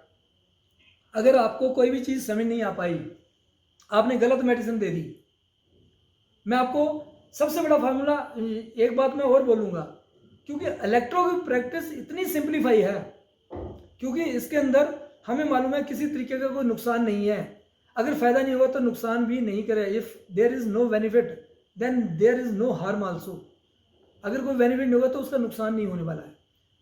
मैं कई बार अक्सर अपने बहुत जगह जब शुरुआत होती है सिलेक्शन ऑफ रेमेडी की, तो मैं बोलता हूँ ये 38 मेडिसिन आपके सामने पड़ी हुई है, आपको मालूम नहीं है कि मेरे को S1 कहाँ देना है, S2 कहाँ देना है। फिर आपने क्या किया, आपको मालूम है वो 114 प्लांट से 38 मेडिसिन बनी हुई है तो उसके अंदर प्लांट ही है। मैंने क्या किया, बिना पजल किए हुए, मेरे सामने पेशेंट बैठा हुआ है, मैं पेशेंट के सामने अपने आप को हेजिटेट तो कर नहीं सकता। मैं पेशेंट के सामने ऐसे करूं, कभी एक मेडिसिन उठा करके उसको रखूं, कभी दूसरी मेडिसिन उठा के फिर मैं ऐसे सोचूं कौन सी दूं, ऐसा नहीं ना कर सकता। मैंने फर्स्ट अपने मतलब कि जिसको बोलते हैं कॉन्फिडेंस के साथ, मेरे को नहीं भी पता है फिर भी मैंने 38 में से कोई भी मेडिसिन उठा करके, अगर वो कोई भी मेडिसिन किसी भी बीमारी में दे देता हूँ, डायरेक्ट भी दे देता हूँ, आपको कुछ नहीं पता है कैसे डाइल्यूशन करना है, तो भी वो D3 का डायरेक्ट मेडिसिन भी उस पेशेंट में 20, 30, 40% तक कोई ना कोई अपने आप से राहत देगी ही। इसको मैं बोलता हूँ अनगाइडेड अनटारगेटेड मिसाइल। अब मैंने मान लो मेरे हाथ में शीशा है पेट्रोल की, बात चल रही है उसकी पाइल की, राइट। तो मैंने अगर पाइल के अंदर उस पेट्रोल को भी दे दिया तो वो पेट्रोल कुछ समय के लिए पाइल के सिम्टम को भी 30 to 40% कम करने में काम आएगा। कोई भी मेडिसिन उठा करके दे देंगे 30, 40, 50% तक वो उसके इनिशियल सिम्टम को थोड़ा कम्बैट करने में, उसकी सीवियरिटी खत्म करने को वो काम आपकी हेल्प पक्का करेगा।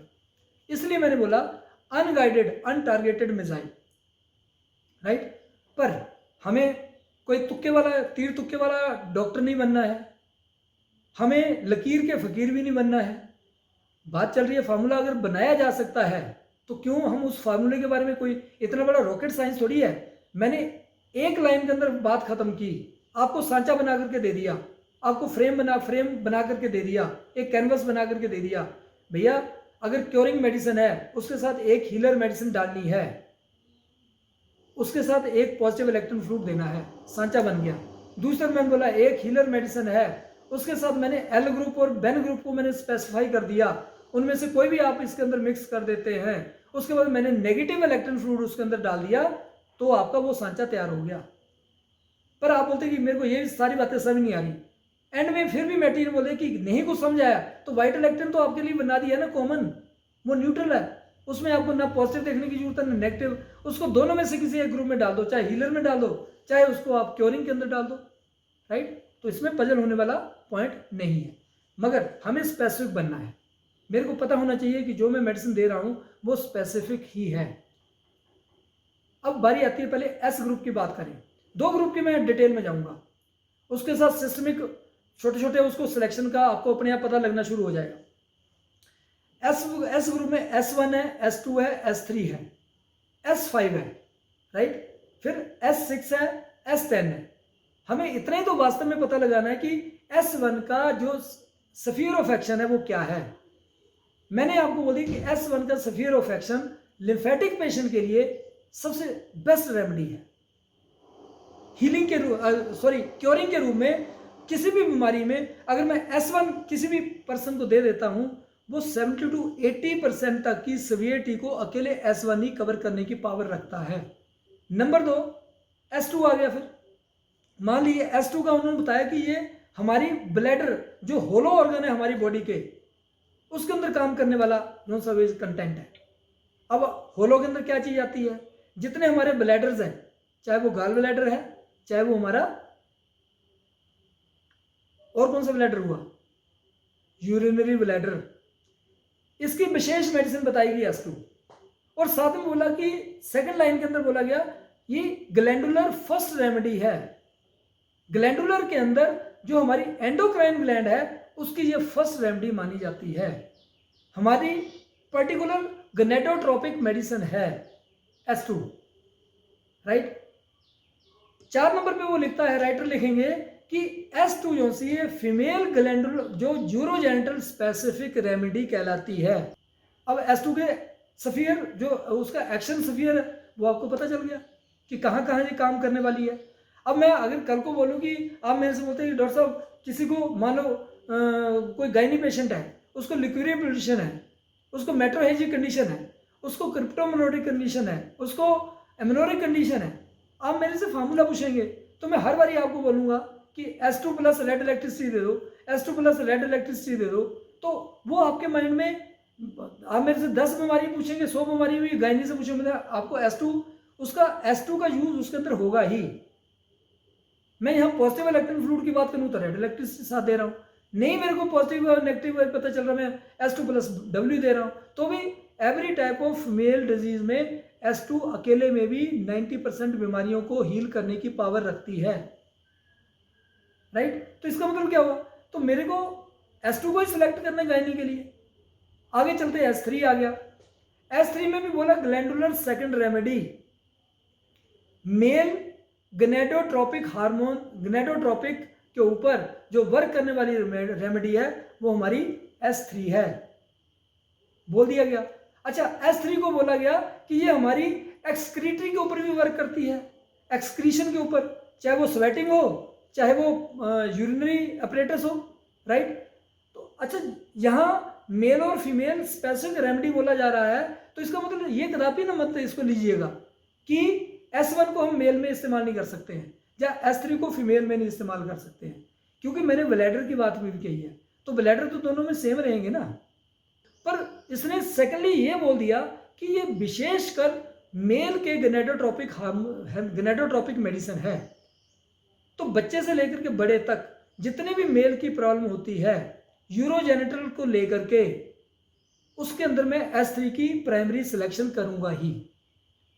अगर मेरे को पता चले अगर मैं S3 इस्तेमाल कर रहा हूं तो मैं रेड इलेक्ट्रिसिटी को कर रहा हूं, उसके साथ मैं ब्लू इलेक्ट्रिसिटी पॉजिटिव को कर रहा हूं, नहीं कर रहा हूं दोनों को तो मैं W को इस्तेमाल कर रहा हूं। अगर मैं S3 प्लस W को किसी भी पेशेंट में मेल में उठा करके दे दूं तो मेल की 99% डिजीज में उसको अकेले ये फार्मूला ही काम करने का एक अपनी कैपेसिटी रखता है, राइट। इसके बाद S3 के बाद फिर आपका S5 आता है। राइट। अब यहाँ मैं थोड़ा सा रुक करके आपको बताऊं कि जब मेरे को पता चल गया मेल और फीमेल की रेमेडी बन गई है, ये वाली फैमिली मेन है, तो मेरे को बार बार ये पूछने की जरूरत है कि सर लिकोरिया में क्या दूं, सर इम्पोर्टेंसी में क्या दूं, या प्री इजैकुलेशन के अंदर क्या दूं, या सपर्मेटोरिया के अंदर क्या दूं, या मेट्रोहेजिया के अंदर क्या दूं, लिकोरिया के अंदर क्या दूं। तो सर अगर लिकोरिया की बात आएगी तो मेरे को पता चलना चाहिए कि फीमेल की S2 जो है बेस्ट रेमेडी है, तो मेरे को वो सबसे पहले क्योरिंग के लिए लेनी है। अगर मेल में मतलब कि सपर्मेटोरी कंडीशन सामने आ रही है या उसको इम्पोर्टेंसी आ रही है, तो मेरे को S3 को सबसे पहले चूज करना ही है। एक मेडिसिन पर्टिकुलर बना दी, अब उसमें कंफ्यूजन हो जाए तो मैं बोल नहीं सकता, राइट। अब मैंने बोला कि मैंने मेल और फीमेल का फार्मूला बनना शुरू हो गया। फिर उसके बाद S5 आती है। S5 हमारी नंबर 1 मेटाबॉलिक रेमेडी कहलाती है। नंबर 1 मेटाबॉलिक माना जाता है कि जितनी भी हमारे शरीर के अंदर बीमारियां पैदा होती हैं, उसके अंदर हमारा सबसे पहले अगर कोई सिस्टम प्रभावित होता है तो वो हमारा मेटाबॉलिक फंडा, मेटाबॉलिज्म जो सा वो हमारी इम्यूनिटी सिस्टम के साथ जुड़ा हुआ है। और इलेक्ट्रो के अंदर खास करके माना जाता है कि हर बीमारी के पीछे सबसे पहले अगर कोई चीज़ हमारी डिस्टर्ब होती है तो वो इम्यूनिटी होती है। इम्यूनिटी को रिकूप अगर करना है तो हमारी S5 सबसे बेस्ट रेमेडी है। सेकंड नंबर के ऊपर अगर बोला कि S2 S3 as a glandular medicine काम प्रॉपर नहीं कर पाती है, तो वहां आप उन दोनों को छोड़ दीजिए, मेल और फीमेल भी छोड़ दीजिए, आप S5 को अकेले ले लो उनके अंदर। तो इसको हम सेकंड नंबर के ऊपर मेटाबॉलिक के बाद ग्लैंडुलर रेमेडी भी बोला जाता है। नेक्स्ट नंबर आता है S6 का। S6 को किडनी की विशेष दवा माना जाता है। किडनी अकेले किडनी नहीं, किडनी, यूरेटर और ब्लैडर इसकी विशेष दवा माना जाता है। और S6 को ही माना जाता है कि ये जो है वो ग्लैंडुलर कंडीशन अगर हमारी जो S5 के अंदर हम 100% कवर नहीं कर पाते हैं, कवर कर लिया हमने पर उसमें कुछ रेपिटेशन बार बार हो रहा है, उस कंडीशन में हम S5, S2 और S3 को भूल जाते हैं। वहाँ हम filtration, anti toxic medicine S6 का इस्तेमाल करते हैं, तब जाकर के जो सब वो आपको उसके अंदर भी रिजल्ट मिलने शुरू हो जाते हैं। तो KUV की, किडनी यूरेटर ब्लैडर की जो फर्स्ट रेमेडी हमारी आई वो कौन सी आई? S6।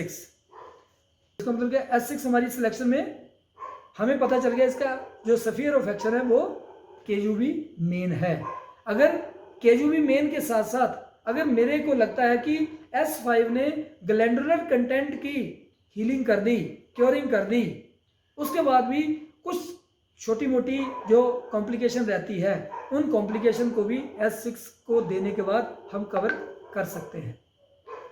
S10 metabolic second remedy, इसको यूनिवर्सल मेटाबॉलिक रेमेडी भी बोला जाता है। जैसे S1 को यूनिवर्सल रेमेडी बोला गया ना, इसको यूनिवर्सल मेटाबॉलिक रेमेडी भी बोला जाता है S10 को, राइट। S10 एक, S1 और S10 एक ऐसा जुगल है क्योरिंग के अंदर। बोला जाता है कि अगर आपको कोई चीज़ समझ नहीं आ रही है, कोई भी आपका दिमाग चल ही नहीं रहा है, आपको कुछ पता नहीं है इलेक्ट्रोपैथी का, मात्र आपके पास दो मेडिसिन पड़ी हुई है S1 और S10, इसको भी आप वाइस वर्सा ऑल्टरनेटिव के अंदर इस्तेमाल करके बहुत सारी बीमारियों को 80 to 90% तक हील करने में मदद मिल सकती है। हो सकता थोड़ा टाइम प्रोलॉन्ग लगे। S11 फिर दोबारा से एक स्पेसिफिक बना दी हमारे किसके लिए? एंटी वॉमिटिंग, एंटी अमेसिस, इसको एंटी मार्डेमार करके इसका इटालियन नाम रखा गया है, AMM करके। तो उसका मतलब ये है कि जो भी हमारे बॉडी के अंदर ओवर एक्साइटमेंट फैक्टर, चाहे वो किडनी का हो, चाहे वो नर्वस सिस्टम का हो, चाहे वो GIT का हो, चाहे हार्ट का हो, कार्डियोवैस्कुलर सिस्टम का हो, इन सब की एक्टिवेशन को के कारण जो हमें वर्टिकल कंडीशन बनती है, या नोजियल कंडीशन बनती है, जब वॉमिटिंग आ जाती है, उसमें S11 अकेले काम करती है, क्योरिंग का काम करेगी। एनी टाइप ऑफ वॉमिटिंग, आप ट्रैवल कर रहे हो, ट्रैवल सिकनेस हो रही है, S11 इस्तेमाल करके देखिएगा। ग्रेविडेरम है, लेडी कंसीव कर चुकी है, उसको हाइपरमेसिस हो रहा है, आप उसके अंदर S11 इस्तेमाल करके देखो, आपको वहाँ भी रिजल्ट मिलेंगे। एक कॉमन वॉमिटिंग आ रही है, आपको कुछ गलत खा पी लिया, तभी आप S11 को लेंगे, तुरंत आपको उसके अंदर राहत मिलेगी। एक होता है over excitement factor of any part of the body. उसके कारण अगर वर्टिगो बनता है, नोजल कंडीशन बनती है, तो S11 ही हमने देना। S12 healing for I special, हमारी आंखों के लिए। अगर आंख की कोई भी आपको प्रॉब्लम आती है तो मेरे को लगता है कि S12 को ही आप कॉमनली इस्तेमाल करके देखेंगे तो 99% जो आंख की समस्याएं होती है वो अकेले S12 से ही अच्छी की जा सकती हैं। S-लास, ये नो की नो हीलिंग की मैं डिटेल आपके साथ शेयर कर रहा हूँ। S-लास हमारी एंटी कॉन्स्टिपेशन। कॉन्स्टिपेशन कब बनती है? जब हमारे शरीर के अंदर एक जिसको कहते हैं ना ओवर एक्साइटमेंट का फैक्टर उस लेवल पे पहुंच जाता है जिसमें हम वर्टिगो के अंदर जाने वाले हैं। उससे पहले जो सबसे बड़ा इसका दबाव प्रेशर पड़ता है वो हमारे GIT के ऊपर पड़ता है। जितने भी वर्टिकल कंडीशन बनेगी, नोजल कंडीशन बनेगी, GIT के ऊपर उसका जो है वो प्रभाव पड़ता है। GIT में भी जो हमारी large intestine and small intestine है उसके ऊपर इसका प्राइमरी इंपैक्ट पड़ता है।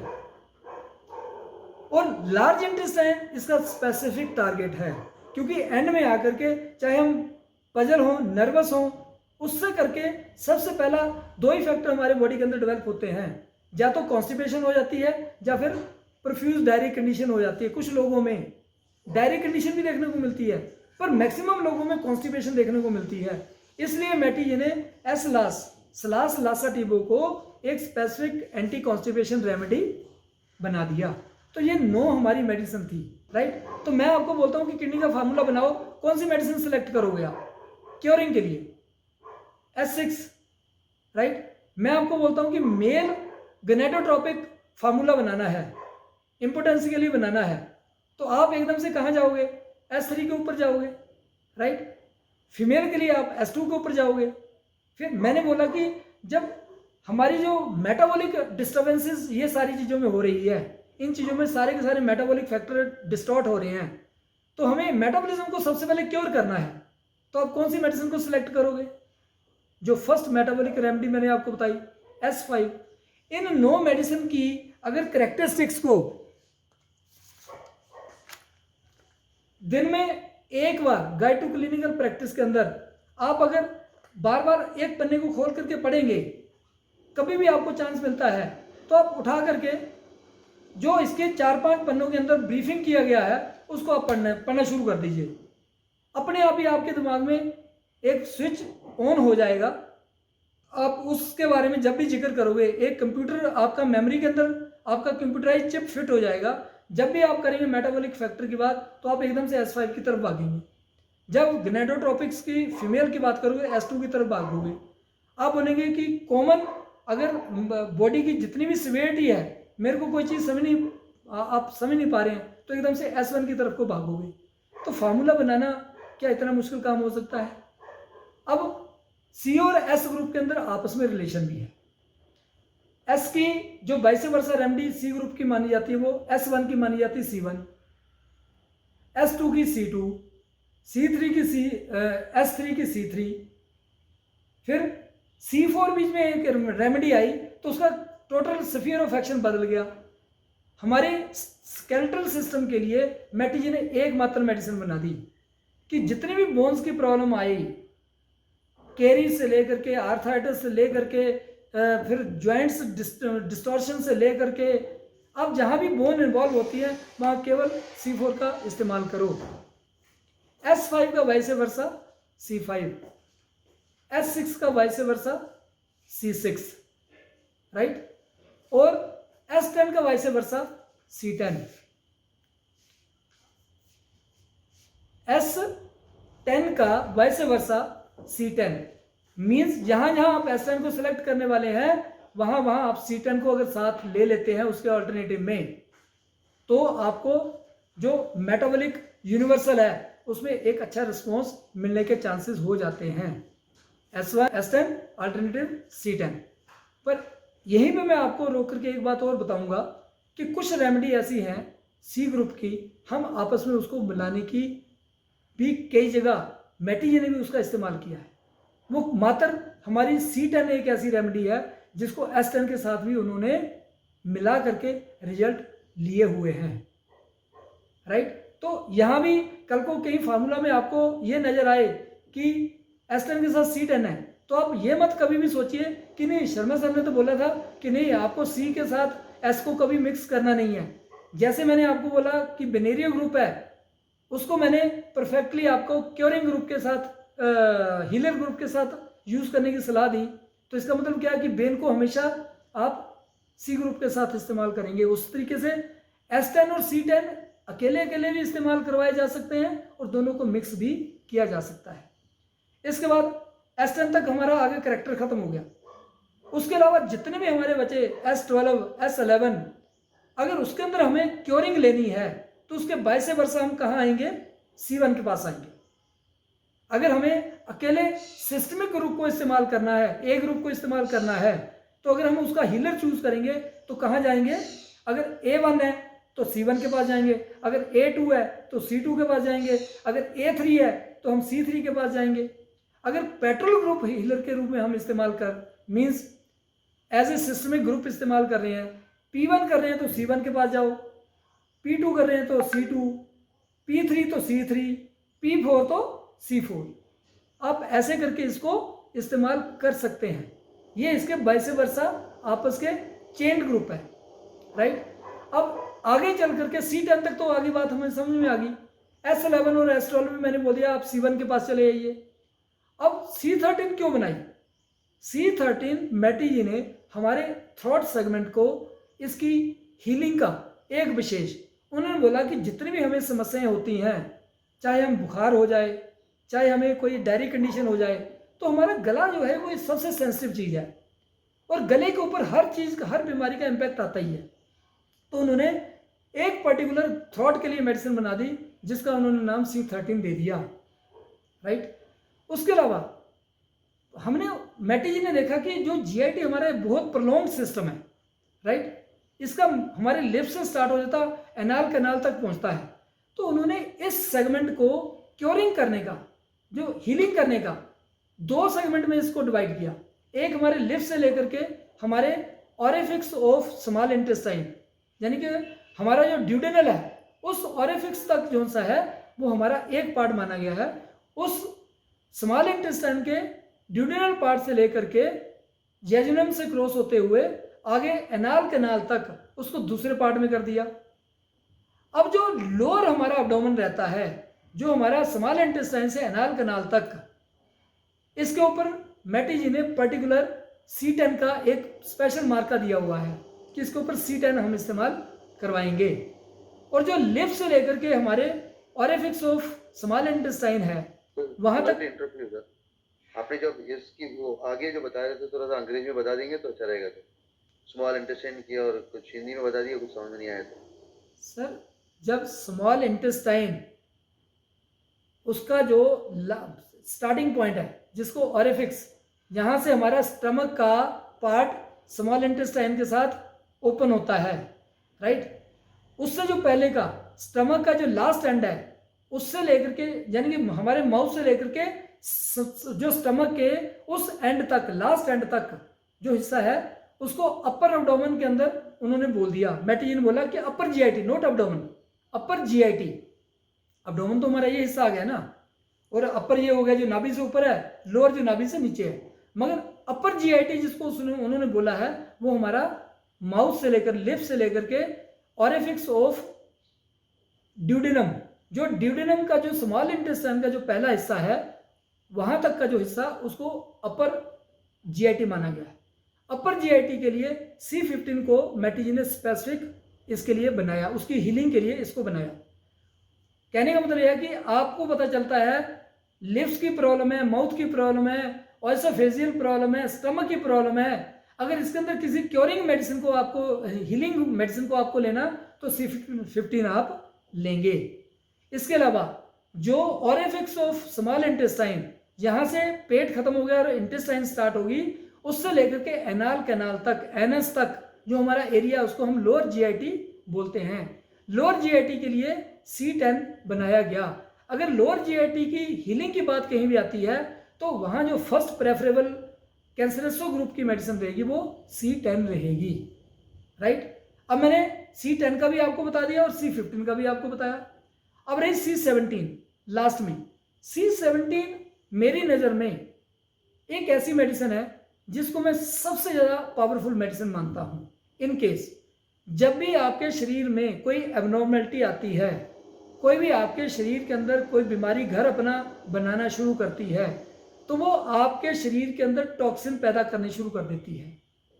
कोई मवाद, कोई ऐसी चीज़ जिसको आपके शरीर के अंदर नहीं रहना चाहिए, उसको बाहर निकल जाना चाहिए, जब वो शरीर के अंदर अकोमुलेट होना शुरू हो जाती है, इकट्ठा होना शुरू हो जाती है, तो उस कंडीशन में उसको हम बोलते हैं टॉक्सिक बॉडी।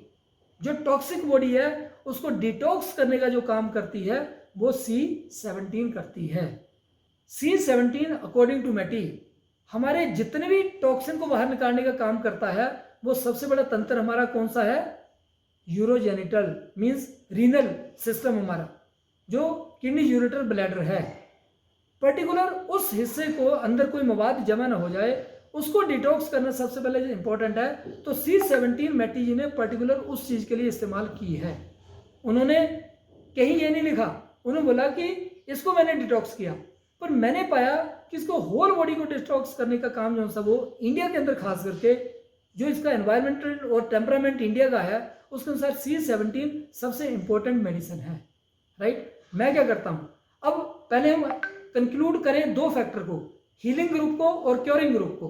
क्योरिंग ग्रुप को मैंने लिया एक को, मैंने अभी आपको बताया फार्मूला कैसे बन गया। मैंने बोला किडनी का फार्मूला बनाना है, मैंने उस तरफ S6 को सिलेक्ट कर लिया क्योरिंग के लिए, और C6 को मैंने सिलेक्ट कर लिया उसका वाइस वर्सा हीलिंग के लिए। उसके बाद मैंने क्या किया, किडनी की जो स्पेसिफिक इसके अंदर बोला S6 है, राइट। फिर मैंने इसके लिए लेना पॉजिटिव इलेक्ट्रॉन फ्लूइड।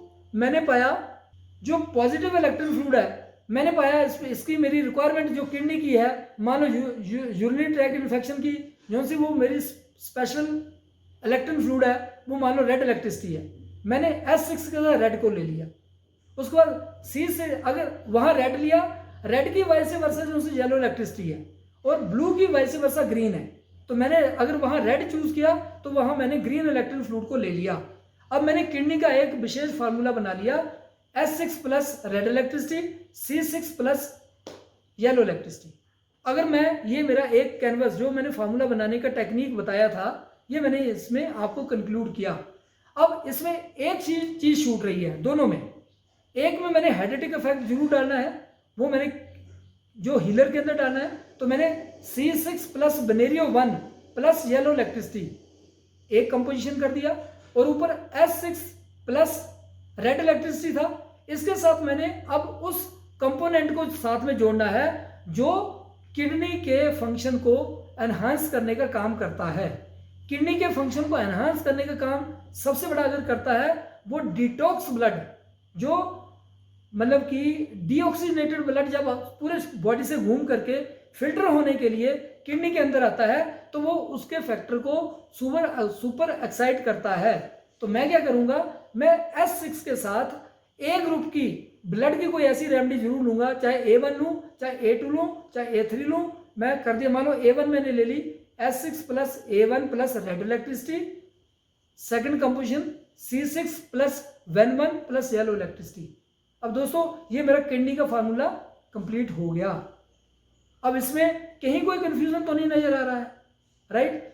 ऐसे ही मानो मैंने यूरो बोला कि गोनेटोट्रोपिक फॉर फीमेल बनाना है, तो मैंने क्या किया, सबसे पहले फीमेल बेस्ट रेमेडी S2 को लिया, उसके वाइस वर्सा C2 को ले लिया दूसरे कैनवस में, प्लस मैंने अगर वो ग्लैंड के साथ चल रही है तो मैंने ग्लैंडुलर स्पेसिफिक S2 के साथ कौन सी मेडिसिन ले ली, L ग्रुप की स्पेसिफिक सिस्टमिक मेडिसिन ले ली, और साथ में पॉजिटिव इलेक्ट्रॉन फ्लूइड मानो मैंने रेड इलेक्ट्रिसिटी ले लिया। S2 प्लस L1 एक फार्मूला बन गया, वहाँ C2 प्लस Ven1 हेडेटिक की मेडिसिन मैं वहाँ 100% लगाने वाला हूँ, मैंने Ven1 लगा लिया, प्लस अगर मैंने वहाँ रेड इलेक्ट्रिसिटी इस्तेमाल की, यहाँ येलो इलेक्ट्रिसिटी, तो यहाँ फार्मूला क्या बन गया, S2 plus L1 plus blue red electricity, C2 plus Ven1 plus yellow electricity. तो ये फीमेल का एक कंप्लीट फार्मूला। मैंने चलो लिवर सिरोसिस का फार्मूला बनाना है। सबसे पहले मैं क्या करूँगा, लिवर क्या चीज़ है, मेटाबॉलिक फैक्टर का जो सबसे बड़ा अगर अंग कहलाता है वो कौन कहलाता है, लिवर, राइट। तो लिवर की सबसे पहले रेमेडी मैंने जो सिलेक्ट करनी, मेटाबॉलिक रेमेडी सिलेक्ट की लिवर के लिए S5 की। और लिवर अपने आप में एक ग्लैंड है, अगर ग्लैंडुलर के साथ वो जुड़ रही है तो मैंने एक specific medicine L group, plus मैंने उसके साथ ले लिया जो GIT स्पेसिफिक जो सी वो मेरी इलेक्ट्रिन फ्लूइड है, वो मेरी BE और GE है। तो मैंने क्या किया, S5 plus L1 plus blue electricity, ये मैंने उसको ले लिया। दूसरे अदर एंड में मैंने क्या किया, C5 S5 के लिए C5 प्लस बनेरियो 1, यानी कि मैंने फिर एडिटिक इफेक्ट को यहाँ ले लिया। उसके बाद फिर मैंने तीसरे नंबर के ऊपर उसकी, अगर मैंने वहाँ ब्लू इलेक्ट्रिन फ्लूइड लिया तो यहाँ मैं क्या करूँगा, ये उसके वाइस वर्सा ग्रीन इलेक्ट्रिसिटी लूँगा। तो यहाँ मेरा formula C5 plus Ben1 plus green electricity. अगर लिवर सिरोसिस की पोजीशन, लिवर कैंसर की पोजीशन चल रही है तो मैं क्या करने वाला हूँ, S5L1 blue electricity, C5 Ben1 green electricity. तो ये मेरा लिवर का फार्मूला बन गया, राइट। अब मैं बोलूँगा कि हार्ट के रिगार्डिंग, राइट। अब हार्ट के रिगार्डिंग, अब मेरे को सबसे पहले हार्ट को मेरे को ये जानना है कि हार्ट का जो संबंध है वो मेरे किस सेगमेंट के साथ ज़्यादा है। अगर हार्ट की भी आप बात करेंगे तो उसका भी मेटाबॉलिक फैक्टर के साथ आपको ज़्यादा संबंध मिलता है। तो जो फर्स्ट मेटाबॉलिक रेमेडी मेरे को मिली S5, फिर मैंने हार्ट की स्पेसिफिक मेडिसिन जो उसके लिए बनाई गई है, मान लो कार्डियोवैस्कुलर सिस्टम की A1 2 3, अगर रिक्वायरमेंट मेरे को A1 2 की है तो मैं A1 या A2 सिलेक्ट करूंगा। अगर मेरी रिक्वायरमेंट दोनों A1 और A2 में मेरे को पता नहीं चल पा रहा है तो A3 कॉमन जो सी सिलेक्शन मेरी रहेगी, S5 A3 प्लस अब जो कार्डियोवैस्कुलर सिस्टम है उसके लिए रेड इलेक्ट्रिन फ्लूइड प्लस अल्टरनेटिव जो उसका येलो इलेक्ट्रिन फ्लूइड है, ये फर्स्ट चॉइस आती है। सेकंड फिर ब्लू आती है। ब्लू तब तक इस्तेमाल नहीं हमने हार्ट के अंदर करनी जब तक हमें उस सेगमेंट में एंटी कोआगुलेंट की जरूरत नहीं पड़ती है। अगर हार्ट कार्डियोवैस्कुलर सिस्टम डिजीज में हमें ब्लीडिंग ज़्यादा हो रही है तो मैं वहाँ रेड इलेक्ट्रिसिटी इस्तेमाल नहीं कर सकता, वहाँ मैं किसकी इस्तेमाल करूँगा, ब्लू इलेक्ट्रिन फ्लूइड को, क्योंकि वो एंटी कोआगुलेंट प्रॉपर्टी रखती है। मगर हार्ट का फार्मूला कैसे बन गया, S5 A3 plus red electricity, दूसरी तरफ C5 plus Ben1 plus yellow electricity, क्यों वहाँ रेड हुई यहाँ येलो, राइट। तो एक फार्मूला आपके पास हार्ट का बन गया। तो इसी तरीके से आपके पास हीलिंग का और क्योरिंग का इस ग्रुप में छोटी छोटी जो बातें हैं किसके ऊपर पर्टिकुलर काम करता है वो आपको इसमें से मिल गई है ना। उसके बाद फार्मूले के लिए आपको कैनवस तैयार हो गया, आपको मालूम है कि मेरे को क्योरिंग ग्रुप बनाना है और उसका वाइस वर्सा हीलिंग ग्रुप बनाना है। तो इस तरीके से करके अब मैं इसको कंक्लूड करूंगा सिलेक्शन ऑफ रेमेडी को। अभी मैंने आपको बोल दिया, हार्ट का भी बता दिया। अगर लंग्स की पोजीशन है तो मैं लंग्स का देखूंगा, लंग्स का जो सेगमेंट है ये पर्टिकुलर किस पॉइंट के साथ बिलोंग करता है। जैसे मैंने हार्ट का किसके साथ बिलोंग किया, हमारे मेटाबॉलिक फैक्टर के साथ, राइट। अब मैं जब चेस्ट की बारी आएगी तो इसको किसके साथ करूंगा, ये प्राइमरली मेरे जो मतलब कि इसका, क्योंकि इसका काम क्या है, इसका काम है ऑक्सीजन को लेना और ऑक्सीजन को आगे सप्लाई करना। इसका एनवायरमेंटल फैक्टर के साथ हमारा संपर्क आ जाता है, राइट। तो जब एनवायरमेंटल की बारी आएगी तो उसका संबंध हमारे GIT से पहले आएगा। तो मैं क्या करूंगा, जब लंग्स की कोई मैं फार्मूला तैयार करूंगा तो मैं मेटाबॉलिक से को छोड़ करके GIT की तरफ का एक मैं पॉइंट पकड़ूंगा। तो GIT में अगर मेरे लिए S1 सबसे अच्छी मेडिसिन मानी जाती है, मान लीजिए, तो मैं क्या करूंगा, S1 प्लस P ग्रुप में से जो भी मेरे को मेडिसिन सेगमेंटल चाहिए, P1 ये आपको बताया है, इसके अंदर बताया जाएगा, इसके अंदर बताया है कि P1 कहाँ काम करती है। अगर मान लीजिए बच्चे हैं तो उसके अंदर P1 काम करती है या नहीं करती है। अगर कोई फीमेल है या कोई इन्फेंट है, छोटा बच्चा है, तो उसके लिए क्या P2 काम करती है या P3 काम करती है, वो सारा इसके अंदर है। अगर मैं S1 plus P1 plus respiratory tract की स्पेशल इलेक्ट्रिन फ्लूइड, उसमें भी ब्लू और GE को मैं फर्स्ट प्रेफरेंस देता हूं, तो मैं क्या करूंगा, S1 plus P1 plus blue electricity, ये मेरा चेस्ट का मेन फार्मूला बन गया। मैंने लगभग हर सेगमेंट का एक एक एग्जांपल लिया फार्मूला बनाने के लिए। मैंने आपको फार्मूला, अब मैं इसको कंक्लूड कर रहा हूं, मैंने फार्मूला बताया आपको उसके लिए कि आपको फ्रेमवर्क कैसे तैयार करना है। मैंने उसके अंदर दो फ्रेम आपको बना दिए मेन, राइट। उसके बाद कैरेक्टरिस्टिक्स आपको बता दिए कि ये हमारे 8 ग्रुप है, इनकी डिवीजन ये है, राइट। एंड में आकर के मैंने आपको 5-6 पर्टिकुलर फार्मूला हर सिस्टम का, किडनी का बना दिया, हार्ट का बना दिया, लिवर का, जीआईटी का बना दिया, फिर उसके बाद आपको जो सा लंग्स का बना दिया।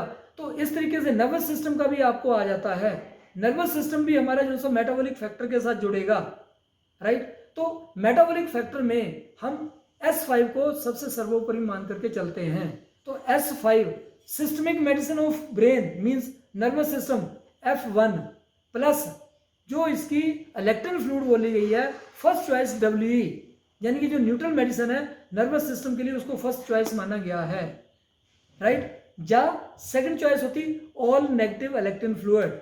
अगर दोनों फार्मूला में आप नेगेटिव फ्लूइड भी सिलेक्ट कर लेते हैं, G और Y में से एक, और आप क्योरिंग के साथ आप न्यूट्रल इलेक्ट्रल फ्लूइड को चूज कर लेते हैं, तो आपका नर्वस सिस्टम का फार्मूला बन जाता है, राइट सर। दोस्तों अब जो हम इसको कंक्लूड अगर करें आज के इस पूरे जर्नी को, जो मैंने अभी आपसे इस सेगमेंट को किया, अब आपको फार्मूला बनाने का सिलेक्शन ऑफ रेमेडी अभी जो ख़त्म हुआ, फिर उसके बाद डाइल्यूशन, फिर उसको कौन सी डिजीज़ के लिए कौन सा डाइल्यूशन, आगे जोड़ लो अपने आप, इसको करबद्ध करके एंड आकर के आपका सिलेक्शन ऑफ रेमेडी का टॉपिक इसके साथ ख़त्म होता है, राइट सर। अब चलते चलते 2 मिनट का एक पॉइंट मैं और बोलूँगा। अब इसको मैं तीनों दिन को आपस में उनकी कड़ियाँ जोड़ देते हैं, एक माला बना देते हैं। मैंने दोस्तों बोला था आपको स्टार्ट करते वक्त, अगर आप इन 3 चैप्टर को भली भांति अंडरस्टैंड करेंगे तो आप बहुत जल्दी अगले 6 महीने से 1 साल के अंदर अंदर एक आपको अच्छा वेरी वेल अपीयर प्रैक्टिस करने का मौका मिलेगा, आप लोगों की सेवा कर पाएंगे।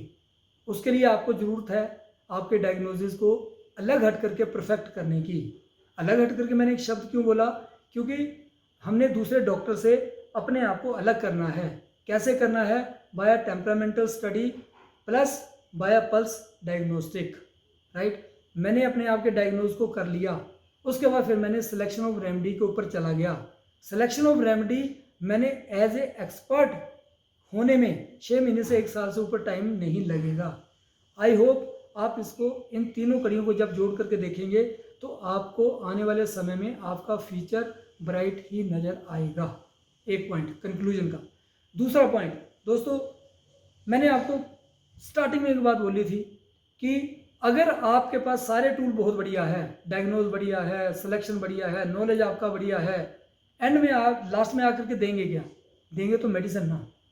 अब आपको ये इंश्योर करना बहुत ज़्यादा इंपॉर्टेंट है कि आप उसी मेडिसिन को सिलेक्ट करें जो मेडिसिन 100% क्वालिटेटिव होने की एक आपके सामने प्रस्तुति करती है, ठीक है। उसको आप 2-3 छोटे छोटे पॉइंट माइंड में रखेंगे। जो इलेक्ट्रो की मेडिसिन है वो 100% फ्रेश प्लांट से बनाई जाती है, ये मैं नहीं बोल रहा हूँ, ये मैटी जी ने। और मैटी जी के इस सिद्धांत के अनुसार ही हम चंबा में जो हिमालयन और सब हिमालयन रेंज में हमारा ये पूरी स्टेट आपको नज़र आती है, इसके अंदर हम 114 के 114 जड़ी बूटियों को फ्रेश के अंदर कलेक्ट करके ही हम मेडिसिन बनाते हैं।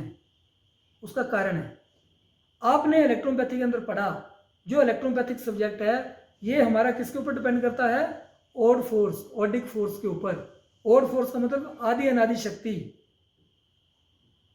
क्या कभी मृत शरीर से आपको एक जिंदा शक्ति मिल सकती है?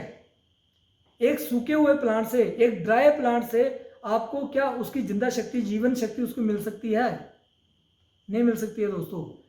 अगर कोई फार्मेसी ओरिजिनली आपको फ्रेश प्लांट से मेडिसिन बनाने का दावा नहीं करती है तो उसको तो एंटर करने से पहले आप नमस्कार कर सकते हो। सेकंड पॉइंट, आप उस फार्मास्यूटिकल के पर्सन से ये क्लेम कर सकते हैं कि सर, डिमांड कर सकते, नोट क्लेम, ये डिमांड कर सकते हैं कि क्या आप हमें जो मेडिसिन बनाने की आपकी जो विधि है इसका एक लाइव डेमोन्स्ट्रेशन आप हमें दे सकते हैं, दिखा सकते हैं? क्या आप हमें लाइव हर्ब दिखा सकते हैं? क्या आप हमें लाइव लैब दिखा सकते हैं? अगर वो इन 2 पॉइंटों को लेकर के आपसे सहमति करता है, आप उनके मेडिसिन फिर भी परचेज करने से पहले इस कमिटमेंट को पूरा करने के लिए उसको बोलो कि मेरे को मैं आपकी लैब में आना चाहता हूँ। मेरी तरफ से फॉर रविसन इंडिया इलेक्ट्रॉनिक फार्मा आप कभी भी एनी टाइम मेरे को बिना बताए आओ। अदर फार्मेसी केवल हम भी वहाँ जाने की कोशिश करते हैं तो हमें बोला जाता है कि नहीं डॉक्टर साहब आने से पहले आप हमें इन्फॉर्मेशन दे देना, हम वहाँ होने चाहिए। बिल्कुल करेक्ट है, राइट। मेरे यहाँ तो कई बार ऐसे लोग आ जाते हैं विजिट करने के लिए कि मैं खुद अपने आप विजिट पे होता हूँ, कहीं मैं बाहर अपने टूर पे होता हूँ और यहाँ जो लोग आ जाते हैं तो मैं उनको बोलता हूँ मेरे होने ना होने से कोई फ़र्क नहीं पड़ता है, क्योंकि मैं चंबा उठा करके अपने साथ में लेकर के आया हूँ। आप जाइए, हमारे यहाँ जो स्टाफ है वो भी इतना अपने आप में एक्सपर्ट है, वो जाएगा आपको अपने नेचुरल गार्डन के अंदर उन हर्ब को जितना समय आपके पास, आप मान लो सुबह आते हैं, आप बोलते हैं मैं शाम को चला जाऊँगा, आपके 4-6 घंटे हमारे साथ रहते हैं। 4-6 घंटे में अगर आपको 4-5-6 किलोमीटर की रेंज में जाकर के 15-20 प्लांट वो दर्शन करवा सकता है तो वो करवाएगा, राइट। इसका मतलब क्या है कि आपको पुख्ता करना है कि मैंने लाइव प्लांट देखने हैं और लाइव लैब देखनी है। अगर इन पॉइंट को वो पूरा कर देता है, मान के चलो कि वो मेडिसिन बनाने की टेक्निक अच्छी है। नंबर 2 पे अगर वो आपको 1, 2, 3 डाइल्यूशन से ऊपर जाने की बात करते हैं तो भी उसको नमस्कार कर दो, बोलना वी आर नॉट होम्योपैथ, हम होम्योपैथ नहीं है, काइंडली आप हमें इलेक्ट्रोपैथी के अंदर ही रहने दो, राइट। जब आप इन 3 छोटे छोटे पॉइंट को एवेल्युएट करेंगे आपके पास गुड क्वालिटेटिव मेडिसिन अपने आप आएगी। जब गुड क्वालिटेटिव मेडिसिन आपके पास आएगी तो मैं दोस्तों आपको मैं दावे से बोल सकता हूँ, एक बार रविसन का प्रोडक्ट आपके टेबल के ऊपर पहुँच गया उसके बाद आपके सारे इफेक्ट वर्क खत्म क्यों हो जाते हैं। बहुत से, अगर मैं दिन के अंदर बात करूं 12,000 डॉक्टर अगर हमारी सीरी में है मान लो, क्या मैं 12 के 12,000 डॉक्टर्स की हर रोज एक फ़ोन अटेंड कर सकता हूं? पॉसिबल ही नहीं है। आज हमारा इतना बिगर नेटवर्क है, कंसल्टेंसी नेटवर्क है। अगर आज हरियाणा की बात करेंगे तो मैं बोलूँगा आप जाकर के डॉक्टर राजेश जी से, डॉक्टर सहगल जी से, डॉक्टर मोहन मेहरा जी से, ये जो डॉक्टर रोहेला जी, ये टीम हमारी है। आप पंजाब में बोलेंगे, बोले कोई पंजाब में कहीं आना सर, मेरे पास आने की जरूरत नहीं है, आप पंजाब में जाओ सर, आप चले जाओ मोगा में चले जाओ, डॉक्टर जगतार सिंह सेखों के पास चले जाओ, ठीक है। आपको कहीं बोलने की जरूरत नहीं है, अपने आप ही डॉक्टर जगतार जी, इनकी अपनी टीम आपको बिठाएगी और पूरे पंजाब में जहाँ जहाँ भी आप विजिट, जितना समय आपके पास होगा विजिट आपको करवाएंगे। ये क्यों? क्योंकि हमने अपने सारे माहौल को ओपन रखा हुआ है। केवल बहुत सारे ग्रुप में लोगों ने मेरे को भी जोड़ा हुआ होता है तो वहाँ चर्चा क्या चलती है, रिजल्ट डाला जाता है। रिजल्ट डालने के बाद बोला जाता है, कुछ लोग बोलते हैं सर रिजल्ट के साथ जो आपने दवा दी वो भी लिख दीजिए, तो वो कभी अपना फार्मूला शेयर नहीं करते हैं। क्यों नहीं करते हैं? उनको लगता है ये फार्मूला मैंने बना लिया, मेरे पास रहना चाहिए, जबकि रविसन परिवार में ऐसा नहीं है। सो दोस्तों, इन सब बातों के साथ हमारे 3 दिन की जर्नी बहुत बढ़िया से फिनिश हुई। आज हमने 4th बैच को जो सा वो फिनिश किया है।